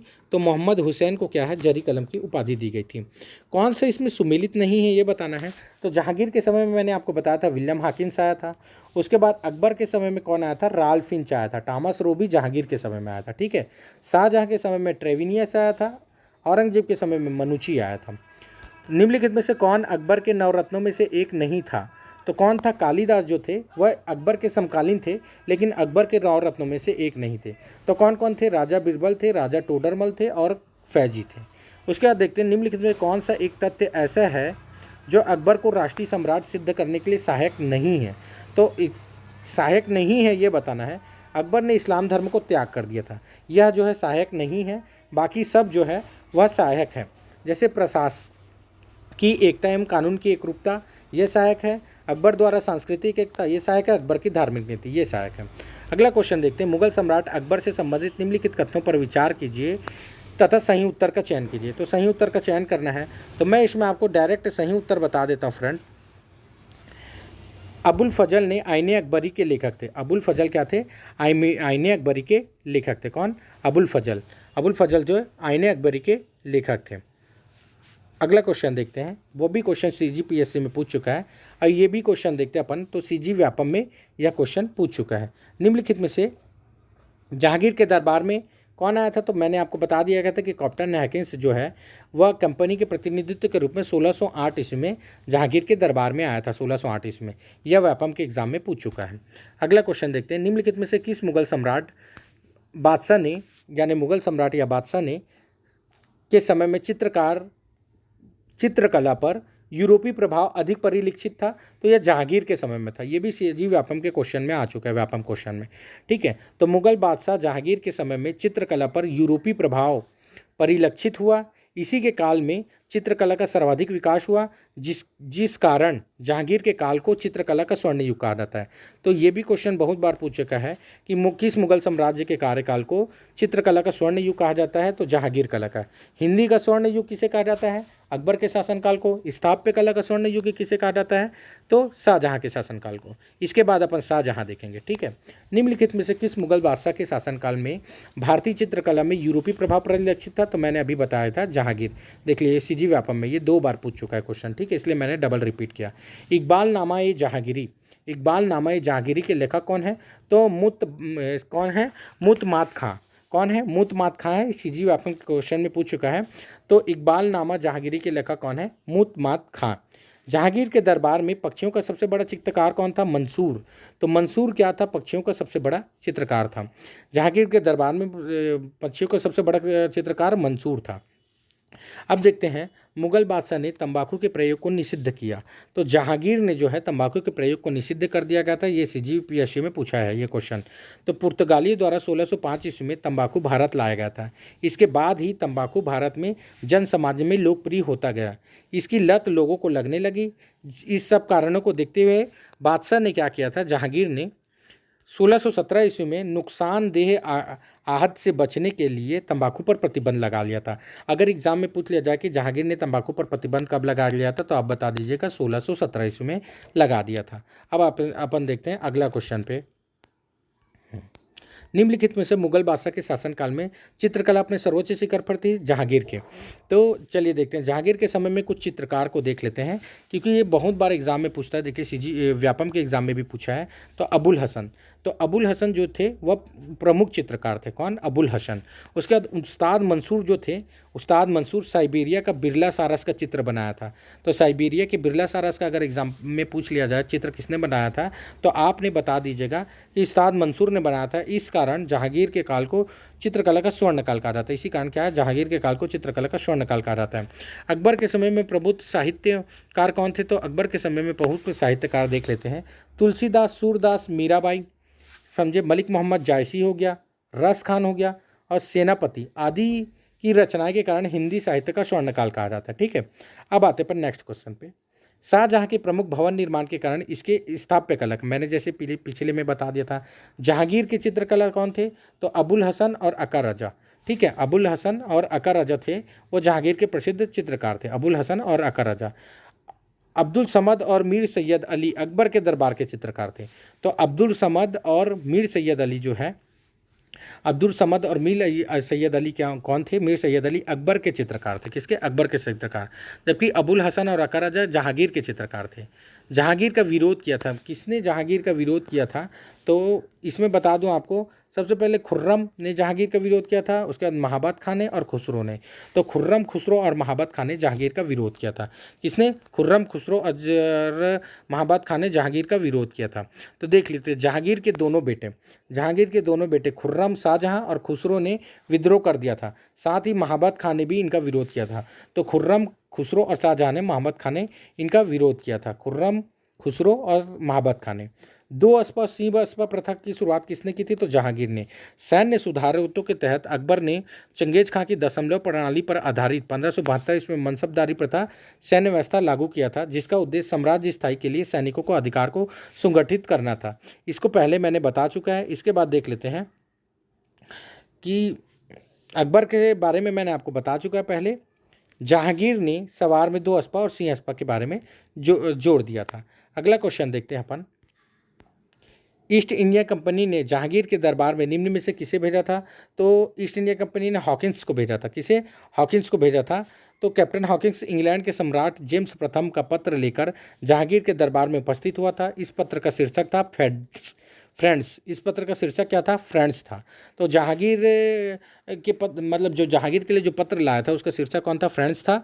वस्तुतः यह पत्र अकबर के नाम से लिखा गया था। किसके? अकबर के नाम से लिखा गया था। जहांगीर ने कैप्टन हॉकिंस को 400 का मनसब दिया था। 400 का मनसब दिया था और इंग्लिश खां की उपाधि दी थी। 400 का मनसब दिया था, इंग्लिश की खां की उपाधि दी थी, क्योंकि हॉकिंस जो है फारसी जानकार था। हाकिंस जो फारसी जानकार था, तो हॉकिंस का 400 का मनसब दिया था और इंग्लिश खां की उपाधि दी थी। तो इंग्लिश खां की उपाधि किससे दी थी? कि कैप्टन हॉकिंस को दी गई थी। जहांगीर ने टॉमस रो को कहाँ मिलने का अवसर दिया था? तो सूरत में। तो जहांगीर ने टॉमस रो को कहाँ मिलने का अवसर दिया था? सूरत में दिया था। ब्रिटिश राजदूत के रूप में सर थॉमस रो भारत किसके शासनकाल में आया था? तो जहांगीर के शासनकाल में आया था। तो मैं आपको बता दूं, ब्रिटिश व्यापारी जो जहांगीर के शासनकाल में आए थे, तो 1608 इसमें हॉकिंस, पाल केनिंग 1612 इसमें पाल केनिंग, और विलियम एडवर्ड 1615 इसमें, और थॉमस रो 1613 इसमें। तो पहला कौन था? हॉकिंस था 1608 इसमें। पाल केनिंग था 1612 इसमें। पाल केनिंग कौन था? 1612 इसमें पाल केनिंग। और थॉमस रो 1613 इसमें। और विलियम एडवर्ड 1615 इसमें। मुगल चित्रकला किसके राज्य में पराकाष्ठा पर पहुंची थी? तो जहांगीर के शासनकाल में। जहांगीर के शासनकाल में। अब आते हैं अपन भक्त तुकाराम कौन से मुगल सम्राट के समकालीन थे? तो भक्त तुकाराम जो है वह जहांगीर के समकालीन थे। किसके? जहांगीर के समकालीन थे। किस मुगल सम्राट के काल में इंग्लिश ईस्ट इंडिया कंपनी ने भारत में अपना सर्वप्रथम कारखाना स्थापित किया था? तो जहांगीर के शासनकाल में क्या किया था? ईस्ट इंडिया कंपनी ने अपना प्रथम कारखाना स्थापित किया था जहांगीर के शासनकाल में। अब अपन देखते हैं मुगल बादशाह, ठीक है, शाहजहाँ के बारे में। तो मुगल बादशाह के शासनकाल में उत्तराधिकारी युद्ध हुआ था। तो शाहजहाँ के शासनकाल में क्या हुआ था? उत्तराधिकारी युद्ध हुआ था। तो शाहजहाँ के शासनकाल में उत्तराधिकारी युद्ध इस प्रकार हुए थे। ये भी सीजी व्यापम में दे चुका है क्वेश्चन, ठीक है। तो बहादुरपुर युद्ध हुआ था। तो बहादुरपुर युद्ध जो है 24 फरवरी 1658 ईस्वी को चारों पुत्रों एवं शाहजहाँ के मध्य हुआ था। किसके? चारों पुत्रों एवं शाहजहाँ के मध्य हुआ था 24 फरवरी 1658 ईस्वी को। बहादुरपुर का युद्ध चारों पुत्रों एवं शाहजहाँ के मध्य हुआ था। उसके बाद धर्मट का युद्ध जो है 25 अप्रैल 1658 ईस्वी को।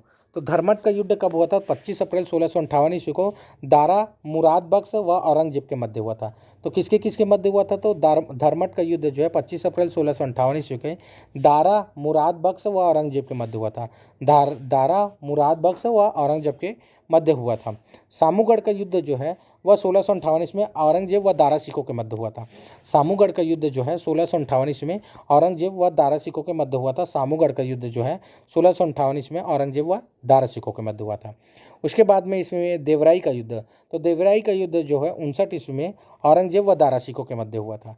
तो याद रखिएगा 1658 ईस्वी में 2 युद्ध हुए थे, ठीक है, धर्मट और सामूगढ़ का युद्ध। ताजमहल का निर्माण किसके शासनकाल में हुआ था? तो शाहजहां के शासनकाल में हुआ था। यह भी क्वेश्चन सीजी व्यापम में पूछ चुका है।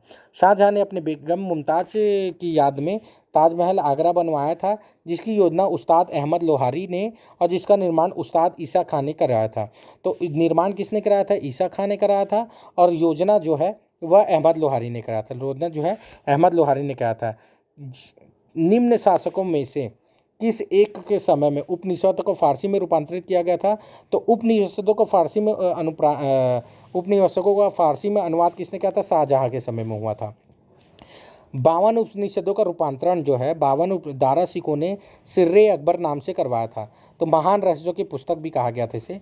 तो 52 उपनिषदों का रूपांतरण किसमें? शाहजहां के शासनकाल में दारा सिकोह ने करवाया था। किसने? दारा सिकोह ने कराया था। ईरान के शाह और मुगल शासकों के बीच झगड़ा का जड़ क्या था? तो कंधार था। ईरान तथा मुगल के शासकों के मध्य साम्राज्यवादी योजना के तहत कंधार संघर्ष की जड़ था, जो दोनों के लिए प्रतिष्ठा का विषय बन गया था। जो क्या है? दोनों के लिए प्रतिष्ठा का विषय बन गया था। दिल्ली के लाल किले का निर्माण किसने कराया था? तो दिल्ली के लाल किले का निर्माण शाहजहां ने करवाया था। दिल्ली के लाल किले का निर्माण शाहजहां ने कराया था। दिल्ली के प्रसिद्ध जामा मस्जिद का निर्माण किसने कराया था? तो शाहजहां ने करवाया था। तो शाहजहां ने दिल्ली में दीवाने आम, तो देखिए दीवाने आम दोनों ने करवाया था, अकबर ने भी कराया था और क्या है, शाहजहां ने भी करवाया था। लेकिन दिल्ली में दीवाने आम शाहजहां ने करवाया था। और दिल्ली में दीवाने आम देखिए दिल्ली में दीवाने आम, दिल्ली में दीवाने खास और दिल्ली में जामा मस्जिद, ठीक है, इसका निर्माण किसने कराया था? शाहजहां ने कराया था। लाल किला का निर्माण भी, दिल्ली में लाल किला का निर्माण भी शाहजहां ने कराया था। आगरा के ताजमहल और मोती मस्जिद का निर्माण किसने कराया था? आगरा के ताजमहल और मोती मस्जिद का निर्माण शाहजहां ने करवाया था। किंतु दिल्ली के मोती मस्जिद का निर्माण औरंगजेब ने करवाया था। तो आगरा के मोती मस्जिद का निर्माण शाहजहां और दिल्ली के मोती मस्जिद का निर्माण औरंगजेब। आगरा के मोती मस्जिद का निर्माण शाहजहां और दिल्ली के मोती मस्जिद का निर्माण औरंगजेब। दिल्ली के मोती मस्जिद का निर्माण औरंगजेब। निम्न में से किसने साम्राज्य की राजधानी आगरा से दिल्ली स्थानांतरित की थी? तो शाहजहां ने क्या की थी? जो है राजधानी जो है आगरा से दिल्ली स्थानांतरित की थी। आगरा से दिल्ली राजधानी स्थानांतरित किसने की थी? शाहजहां ने आगरा से दिल्ली राजधानी स्थानांतरित की थी। अब देखते हैं अपन अगला क्वेश्चन पे। तो स्मारक और उसके निर्माता के बारे में बताना है। तो सबसे पहले क्या है? अलई दरवाज़ा। तो अलई दरवाज़ा अलाउद्दीन खिलजी ने करवाया था। उसके बाद बुलंद दरवाज़ा फतेहपुर सिकरी अकबर ने करवाया था। मोती मस्जिद आगरा शाहजहां ने और मोती मस्जिद दिल्ली जो है औरंगजेब ने। तो मोती मस्जिद आगरा शाहजहां ने और मोती मस्जिद दिल्ली औरंगजेब ने। तो एक चीज़ याद रखिएगा, इसमें बहुत कंफ्यूज होगा। तो दिल्ली में क्या हुआ? दिल्ली में जो है, दिल्ली में क्या हुआ? रंग रंग की मोती मिलती है। तो दिल्ली में क्या है? रंग रंग की मोती मिलती है। तो इससे क्या हो गया? तो दिल्ली से रंग से औरंग हो गया और मोती से मोती मस्जिद हो गया। तो अब आपको कंफ्यूज नहीं होगा। तो दिल्ली में रंग रंग की मोती मिलती है। क्या है? दिल्ली में रंग रंग की मोती मिलती है। अगला क्वेश्चन देखते हैं। औरंगजेब के काल में यूरोपीय यात्री आया था। तो देखिए विलियम हॉकिंस जो है ना, इसको विलोपित किया गया था CGPSC प्री में, क्योंकि विलियम हॉकिंस और टॉमस रो जो जहांगीर के काल में आए थे। जबकि एंटोनियो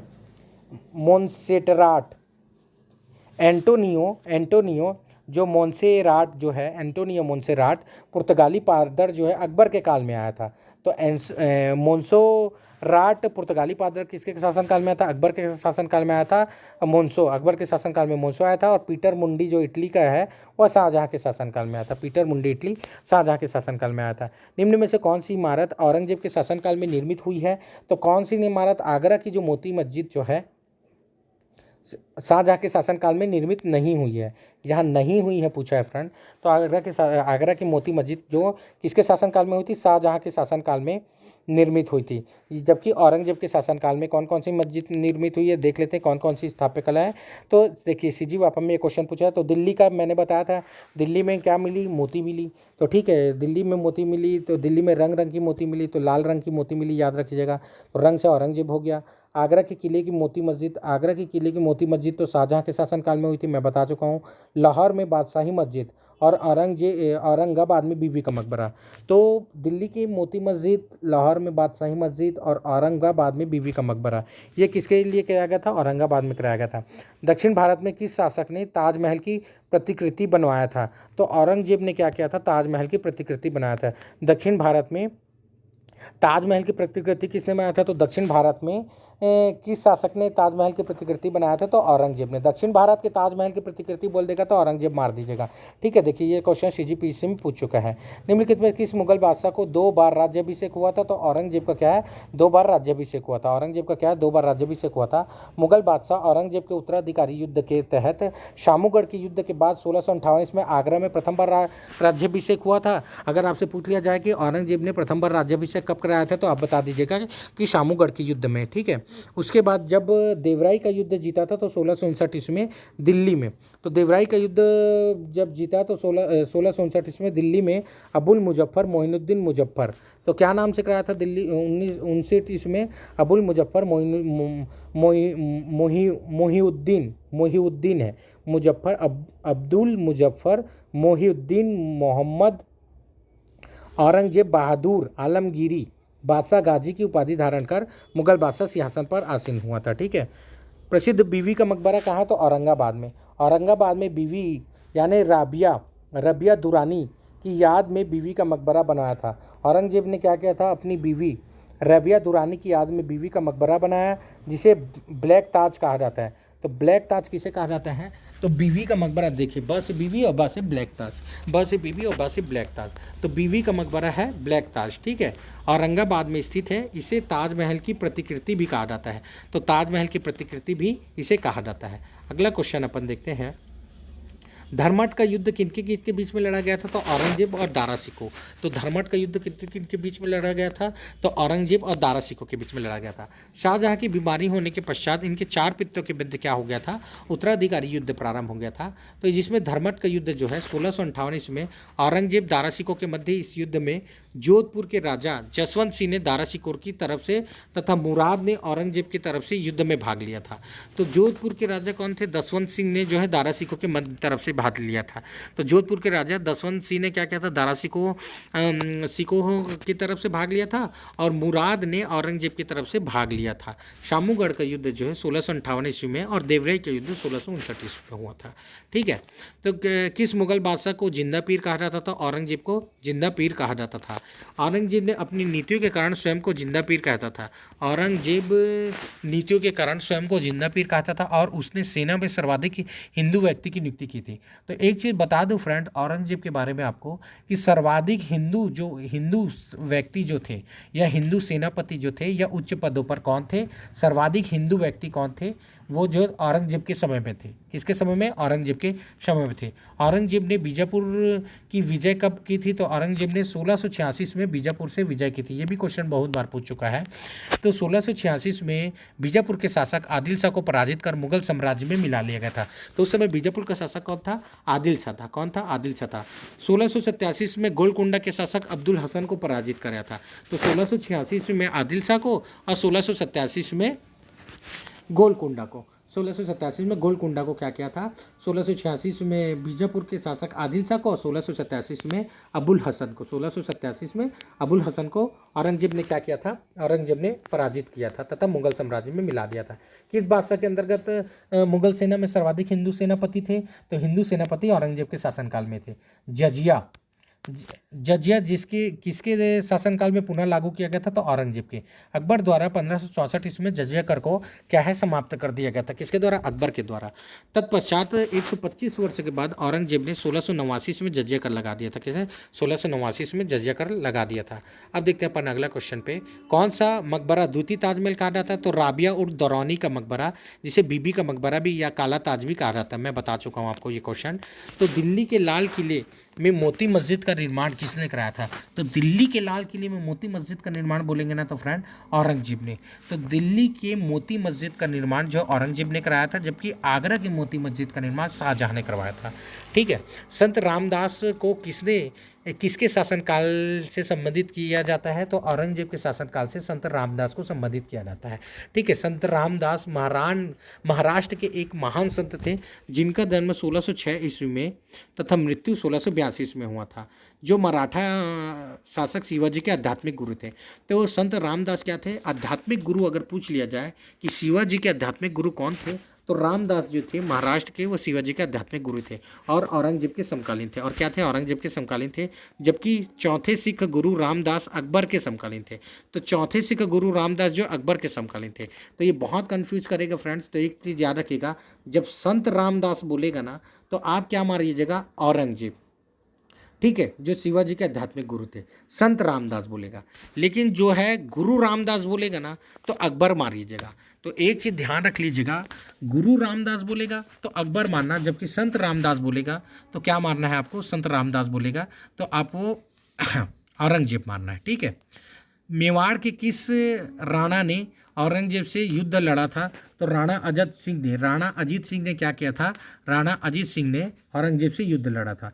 तो देखिए, अगर मेवाड़ के किस राणा बोलेगा ना तो आप याद रखिएगा, आ से औरंगजेब और आ से अजीत सिंह। ठीक है, आ से औरंगजेब और आ से अजीत सिंह ने।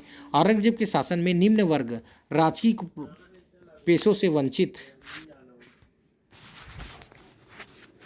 निम्न वर्ग।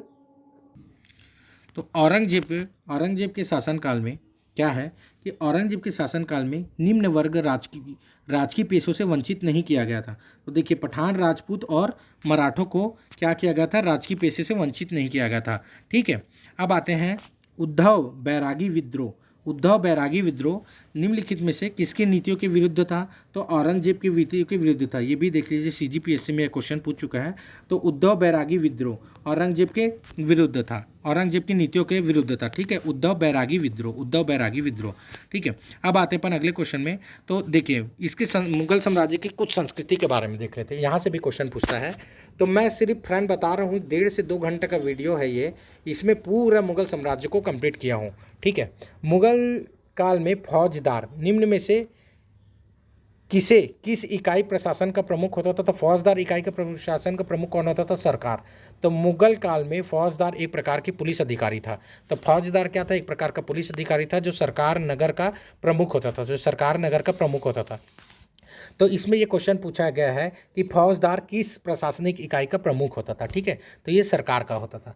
तो मुगल काल में फौजदार का प्रमुख पुलिस अधिकारी कौन होता था? सरकार होता था। ठीक है, तो ये क्वेश्चन पूछा गया था किसमें? सीजी व्यापम में पूछ चुका है फूड इंस्पेक्टर के एग्जाम में। अगला क्वेश्चन देखते हैं। मुगल काल में मनसबदारी प्रथा विद्यमान थी। तो मुगल काल में मनसबदारी प्रथा विद्यमान थी और मनसबदारों का चयन उनकी योग्यता के आधार पर किया जाता है। तो ये क्या है कि कथन और करण दोनों ही सही हैं, और कथन जो है करण को स्पष्ट करता है, यानी ये जो कथन है ना वो करण को स्पष्ट करता है। ठीक है। अगला क्वेश्चन ये भी सीजीपीएससी प्री में पूछ चुका है। अगला क्वेश्चन देखते हैं। टोडरमल संबंधित है तो मालगुजारी व्यवस्था से संबंधित थी। टोडरमल क्या है? मालगुजारी सुधारों से संबंधित थी। टोडरमल मालगुजारी सुधारों से संबंधित थी। और टोडरमल बंदोबस्त वास्तविक प्रणेता टोडरमल थे। क्या थे? वास्तविक प्रणेता टोडरमल थे। अब अपना अगला क्वेश्चन देखते हैं। तो इसमें क्या था? औसत 1/3 हिस्सा राजस्व के रूप में वसूला जाता था। जो अलग अलग इस प्रणाली के अंतर्गत क्या है, अलग अलग फसलों के पिछले 10 वर्षों के उत्पादन और उसी समय के उनकी प्रचलित मूल्य के औसत निकालकर इसका 1/3 हिस्सा वसूला जाता था। ठीक है, फसलों का। मुगल में दरबारी भाषा कौन सी थी? तो फारसी थी। कौन सी? फारसी थी। मुगल काल में सेना का प्रधान निम्न में कौन होता था? तो मीर बख्शी होता था। तो ये क्वेश्चन मैंने बता चुका है। मीर बख्शी जो सैन्य विभाग का उच्च प्रमुख कार्यों के साथ भू राजस्व अधिकारी का पर्यवेक्षक का भी कार्य करता था। तो अगर पूछ लिया जाए कि भू राजस्व अधिकारी के पर्यवेक्षक का कार्य कौन करता था, तो आप बता दीजिएगा मुगल काल में वो कौन करता था? मीर बख्श करता था। अगला क्वेश्चन अपन देखते हैं। मुगल शासन की मीर बख्शी का कर्तव्य था भू राजस्व अधिकारी का पर्यवेक्षण। क्या था? भू राजस्व अधिकारी का पर्यवेक्षण था। अगला क्वेश्चन देखते हैं अपन। मध्यकालीन भारत में मनसबदारी प्रथा खास तौर पर इसलिए चालू की गई थी कि ताकि क्या है? साफ सुथरा प्रशासन लागू हो सके। क्या है? साफ सुथरा प्रशासन लागू हो सके। मनसबदारी सैन्य व्यवस्था से संबंधित था, किंतु इसका मुख्य उद्देश्य साफ सुथरा प्रशासन लागू हो सके। ठीक है। अगला क्वेश्चन देखते हैं। निम्नलिखित में से बातों में एक मुगल मनसबदारी व्यवस्था के विषय में सत्य नहीं है। तो सत्य जो नहीं है उसे बताना है। इसमें 33 वर्ग थे, बिल्कुल सत्य है। और इसमें क्या है? मशरूत तथा सशस्त्र पद प्राप्त होते थे, ये भी बिल्कुल सही है। इसमें क्या है? मशरूत अथवा सशस्त्र पद प्राप्त होते थे, बिल्कुल सही है। इनका सवार जात पद से अधिक हो सकता था, तो ये गलत है। ठीक है, ये क्या है? गलत है।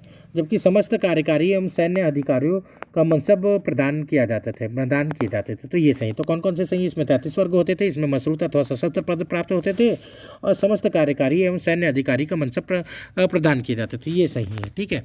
सवार पर पद के जात की पद से भी ऊपर नहीं हो सकता था। सवार का पद जो है वो जात के पद से कभी भी ऊपर नहीं हो सकता था। ठीक है।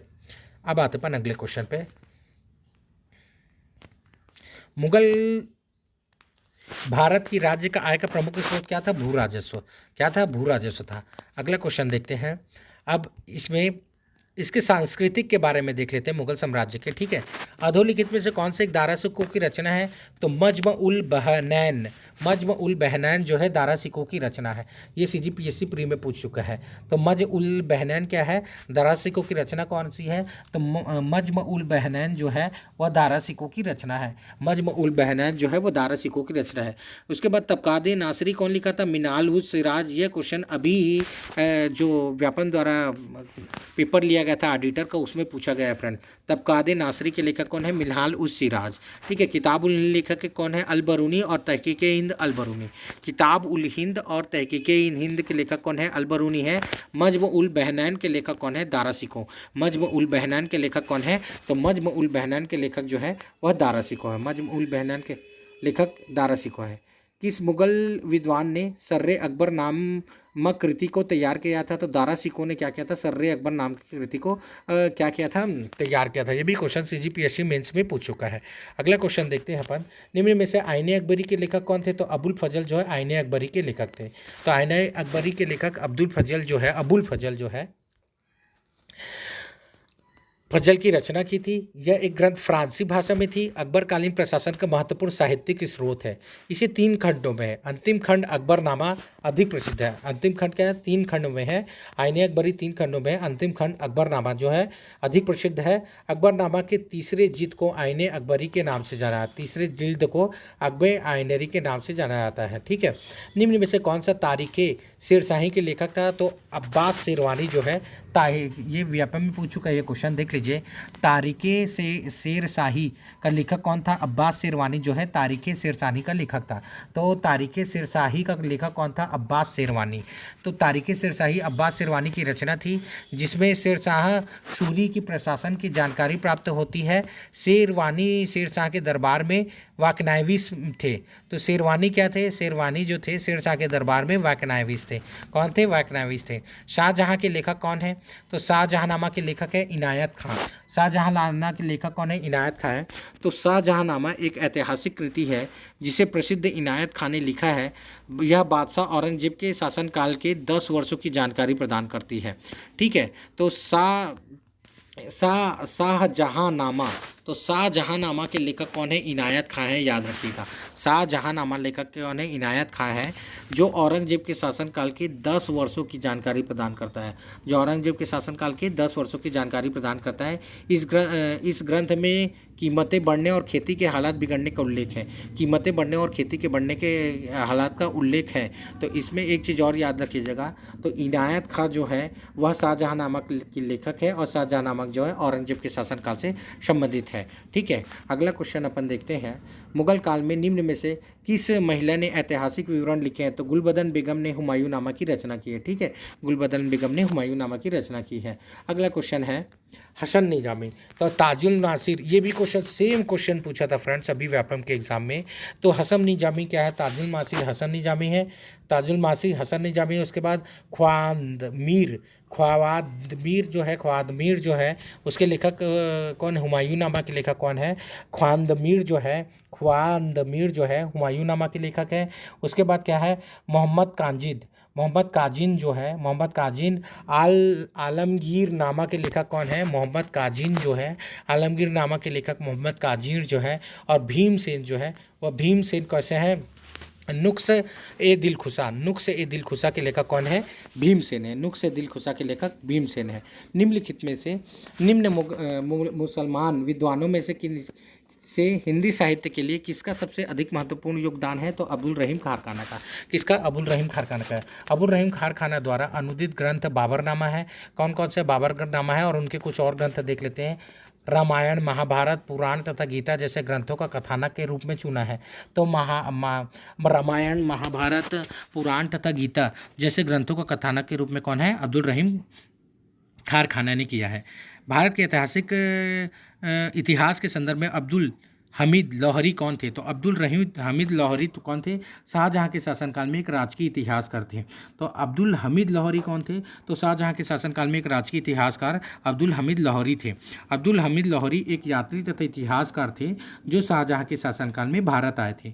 उन्होंने पातशाह नामक पुस्तक लिखी थी। तो एक चीज़ और याद रख लीजिएगा फ्रेंड्स, पातशाह नामक पुस्तक किसने लिखी थी? अगर एग्ज़ाम में देख लिया जाए तो आप बता दीजिएगा कि अब्दुल हमीद लाहौरी ने लिखी थी। महाभारत का फारसी में अनुवाद शीर्षक है, तो महाभारत का फारसी अनुवाद शीर्षक कौन सा है? रज्जानामा है। कौन सा है? रज्जानामा है। अगला क्वेश्चन देखते हैं, दारा सिकों ने किस शीर्षक के साथ उपनिषदों का फारसी में अनुवाद कराया था? तो सिर्रे अकबर के नाम से दारा सिकों ने क्या किया था? उपनिषदों का फारसी में अनुवाद कराया था। क्या है? उपनिषदों का फारसी में अनुवाद कराया था। निम्न में से कौन सी एक सुमेलित है? तो सुमेलित बताना है तुझके बाबरी। तुझके बाबरी की लेखक बाबरनामा ने तुझके बाबरी लिखा था। ठीक है, एक सुमेलित है तुझके बाबरी, बाबर ने। अनवर सुहेली नामक ग्रंथ का अनुवाद किसने कराया था? तो अनवर सुहेली पंचतंत्र का अनुवाद था। अनवर सुहेली क्या था? पंचतंत्र का अनुवाद था। जबकि अनवर सुहेली श्रीमद् भागवत गीता का था। तो देख लीजिए यहाँ पर आपको बहुत कंफ्यूज होगा। तो अनवर सुहेली जो था वो पंचतंत्र का था, जबकि अनवर जो है अनवार सुहेली भागवत गीता का था। तो भागवत गीता का था। तो एक चीज़ याद रखिएगा, वार अपन क्या कर दीजिएगा, वार का उल्लेख किस में है? समझ जाइए, गीता में जो है वार का उल्लेख है। वार का उल्लेख किस में है? तो गीता में वार का उल्लेख है, इसलिए अनवार सुहेली जो है भागवत गीता होगा। ठीक है, तो वार का उल्लेख किस में है? तो वार का उल्लेख जो है भागवत गीता में है, इसलिए अनवार सुहेली भागवत गीता है। इतिहासकार जादूनाथ सरकार ने किस मुगल रचनाकार को मुगल राज्य के गजेटियर कहा है? तो नुक्स ए दिल खुसा को क्या है? इतिहासकार जादूनाथ सरकार ने वह नुस्खे ए दिल खुसा को इस राज्य का, मुगल राज्य का क्या है? दिल खुसा का है। अगला क्वेश्चन देखते हैं, निम्न मुसलमान विद्वानों में से हिंदी साहित्य के लिए किसका सबसे महत्वपूर्ण योगदान है? तो अब्दुल रहीम खान का। जिस मध्यकालीन भारतीय लेखक ने अमेरिका की खोज का उल्लेख किया है? तो अबुल फजल ने किया है। जिस मध्यकालीन भारतीय लेखक ने अमेरिका की खोज का उल्लेख किया, किसने? अबुल फजल ने क्या किया? अमेरिका के लेख का उल्लेख किया, अमेरिका की खोज के लेखक का उल्लेख किया, अमेरिका की खोज के लेखक का उल्लेख किया है। अगला क्वेश्चन देखते हैं अपन, अब इमारतों के बारे में देख लेते हैं। तो सही नहीं है बताना है। तो शेर शाह का मकबरा कहाँ है? सासाराम में है। हुमायूं का मकबरा कहाँ है? दिल्ली में है। ठीक है, और हुमायूं का मकबरा कहाँ है? दिल्ली में है। बुलंद दरवाज़ा फतेहपुर सीकरी में, और बीबी का मकबरा औरंगाबाद में है। तो ये भी CGPSC में पूछ चुका है। तो जहांगीर का मकबरा जहांगीर महल का निर्माण अकबर ने कराया था। यह आगरा किले में स्थित है। यह कहाँ है? आगरा किले में स्थित है। यह भवन हिंदू तथा एशियाई वस्तु का बेहतरीन मिश्रण है। हिंदू तथा एशियाई वास्तुकला का बेहतरीन मिश्रण कौन सा है? जाकिर महल। ये बता दीजिएगा। निम्न में से किस क्षेत्र में मुगल ने भारतीय संस्कृति को सर्वाधिक योगदान दिया है? तो स्थापत्य कला के क्षेत्र में। किसमें? स्थापत्य कला के क्षेत्र में। यह क्वेश्चन CG पटवारी में पूछ चुका है। ठीक है, स्थापत्य कला के क्षेत्र में मुगल ने सर्वाधिक योगदान दिया है, जिसमें शाहजहाँ के शासनकाल में सर्वाधिक प्रगति हुई है। इसलिए शाहजहाँ को क्या कहा जाता है? स्थापत्य कला का स्वर्णकाल कहा जाता है। अगला क्वेश्चन देखते हैं अपन तो बाबर का क्या है? इसमें जो सही है उसे बताना है फ्रेंड, दोनों का सही उत्तर का चयन करना है। तो बाबर क्या था? काबुल में दफनाया गया था। प्रिंस खुसरो, तो खुसरो को कहाँ है? इलाहाबाद में है। खुसरो का कहाँ है? इलाहाबाद में है इसका मकबरा। उसका नूरजहाँ का मकबरा लाहौर में है, और राबिया उल दौरानी का मकबरा औरंगाबाद में है। तो राबिया उल दौरानी का मकबरा औरंगाबाद में। ठीक है, तो इससे फिर से मैं आपको बता देता हूँ, बाबर का मकबरा जो है काबुल में है, प्रिंस खुसरो का इलाहाबाद में है, नूरजहाँ का लाहौर में है, और राबिया उल दौरानी का औरंगाबाद में, राबिया उल दौरानी का औरंगाबाद में है। अपने पिता जहांगीर के विरुद्ध विद्रोह के बाद इलाहाबाद में प्रिंस खुसरो को नज़रबंद रखा गया था। भागने के प्रयास में वह मारा गया था। भागने के प्रयास में क्या है? वह मारा गया था। इसलिए यहीं प्रिंस खुसरो के मकबरे की स्थापना की गई है। प्रिंस खुसरो के मकबरे की स्थापना की गई है। अगला क्वेश्चन देखते हैं अपन, निम्न कौन से जोड़ी जो सुमेलित नहीं है? तो सुमेलित नहीं है बताना है। तो हुमायूं का मकबरा दिल्ली में तो हुमायूं का मकबरा दिल्ली में क्या है, सुमेलित नहीं है, बताना है। हमीदा बानो बेगम, हुमायूं का मकबरा दिल्ली में हमीदा बेगम ने किया था। उसके बाद पुराना किला, तो पुराना किला दिल्ली का हुमायूं ने नहीं किया था, ठीक है। उसके बाद जहांगीरी महल आगरा में अकबर ने बनाया था। तो जहांगीरी महल आगरा में किसने, अकबर ने बनाया था। उसके बाद इत्मादुद्दौला का मकबरा आगरा में नूरजहां ने, इत्मादुद्दौला का मकबरा आगरा में नूरजहां ने, ठीक है। तो पुराने किले का निर्माण जो है हुमायूं ने नहीं, शेर शाह सूरी ने करवाया था। किसने, शेर शाह सूरी ने, मैं पहले बता चुका हूँ इसको। निम्न से किस मुगल सम्राट ने फतेहपुर सीकरी में बुलंद दरवाजे का निर्माण कराया था। तो अकबर ने क्या किया था, फतेहपुर सीकरी में बुलंद दरवाजे का निर्माण कराया था। अगला क्वेश्चन देखते हैं अपन। तो अगला क्वेश्चन है मोहम्मद आदिल शाह। तो मोहम्मद आदिल शाह, गोल गुंबद का निर्माण मोहम्मद आदिल शाह ने कराया था, जबकि इल्तुतमिश ने कुतुब मीनार का निर्माण इल्तुतमिश ने कराया था। औरंगजेब ने मोती मस्जिद का निर्माण किया था, और अकबर ने बुलंद दरवाजे का निर्माण किया था। अकबर ने बुलंद दरवाजे का निर्माण, ये भी CGPSC में पूछ चुका है। तो ये कुछ इंपॉर्टेंट क्वेश्चन थे फ्रेंड्स। मेरा वीडियो पसंद आया होगा तो मैं सब चैप्टर का ये वीडियो बनाऊंगा फ्रेंड्स। ऐसे ही मेरा वीडियो पसंद आएगा तो चैनल को सब्सक्राइब और वीडियो को शेयर जरूर कीजिएगा। थैंक यू, धन्यवाद, जय हिंद फ्रेंड।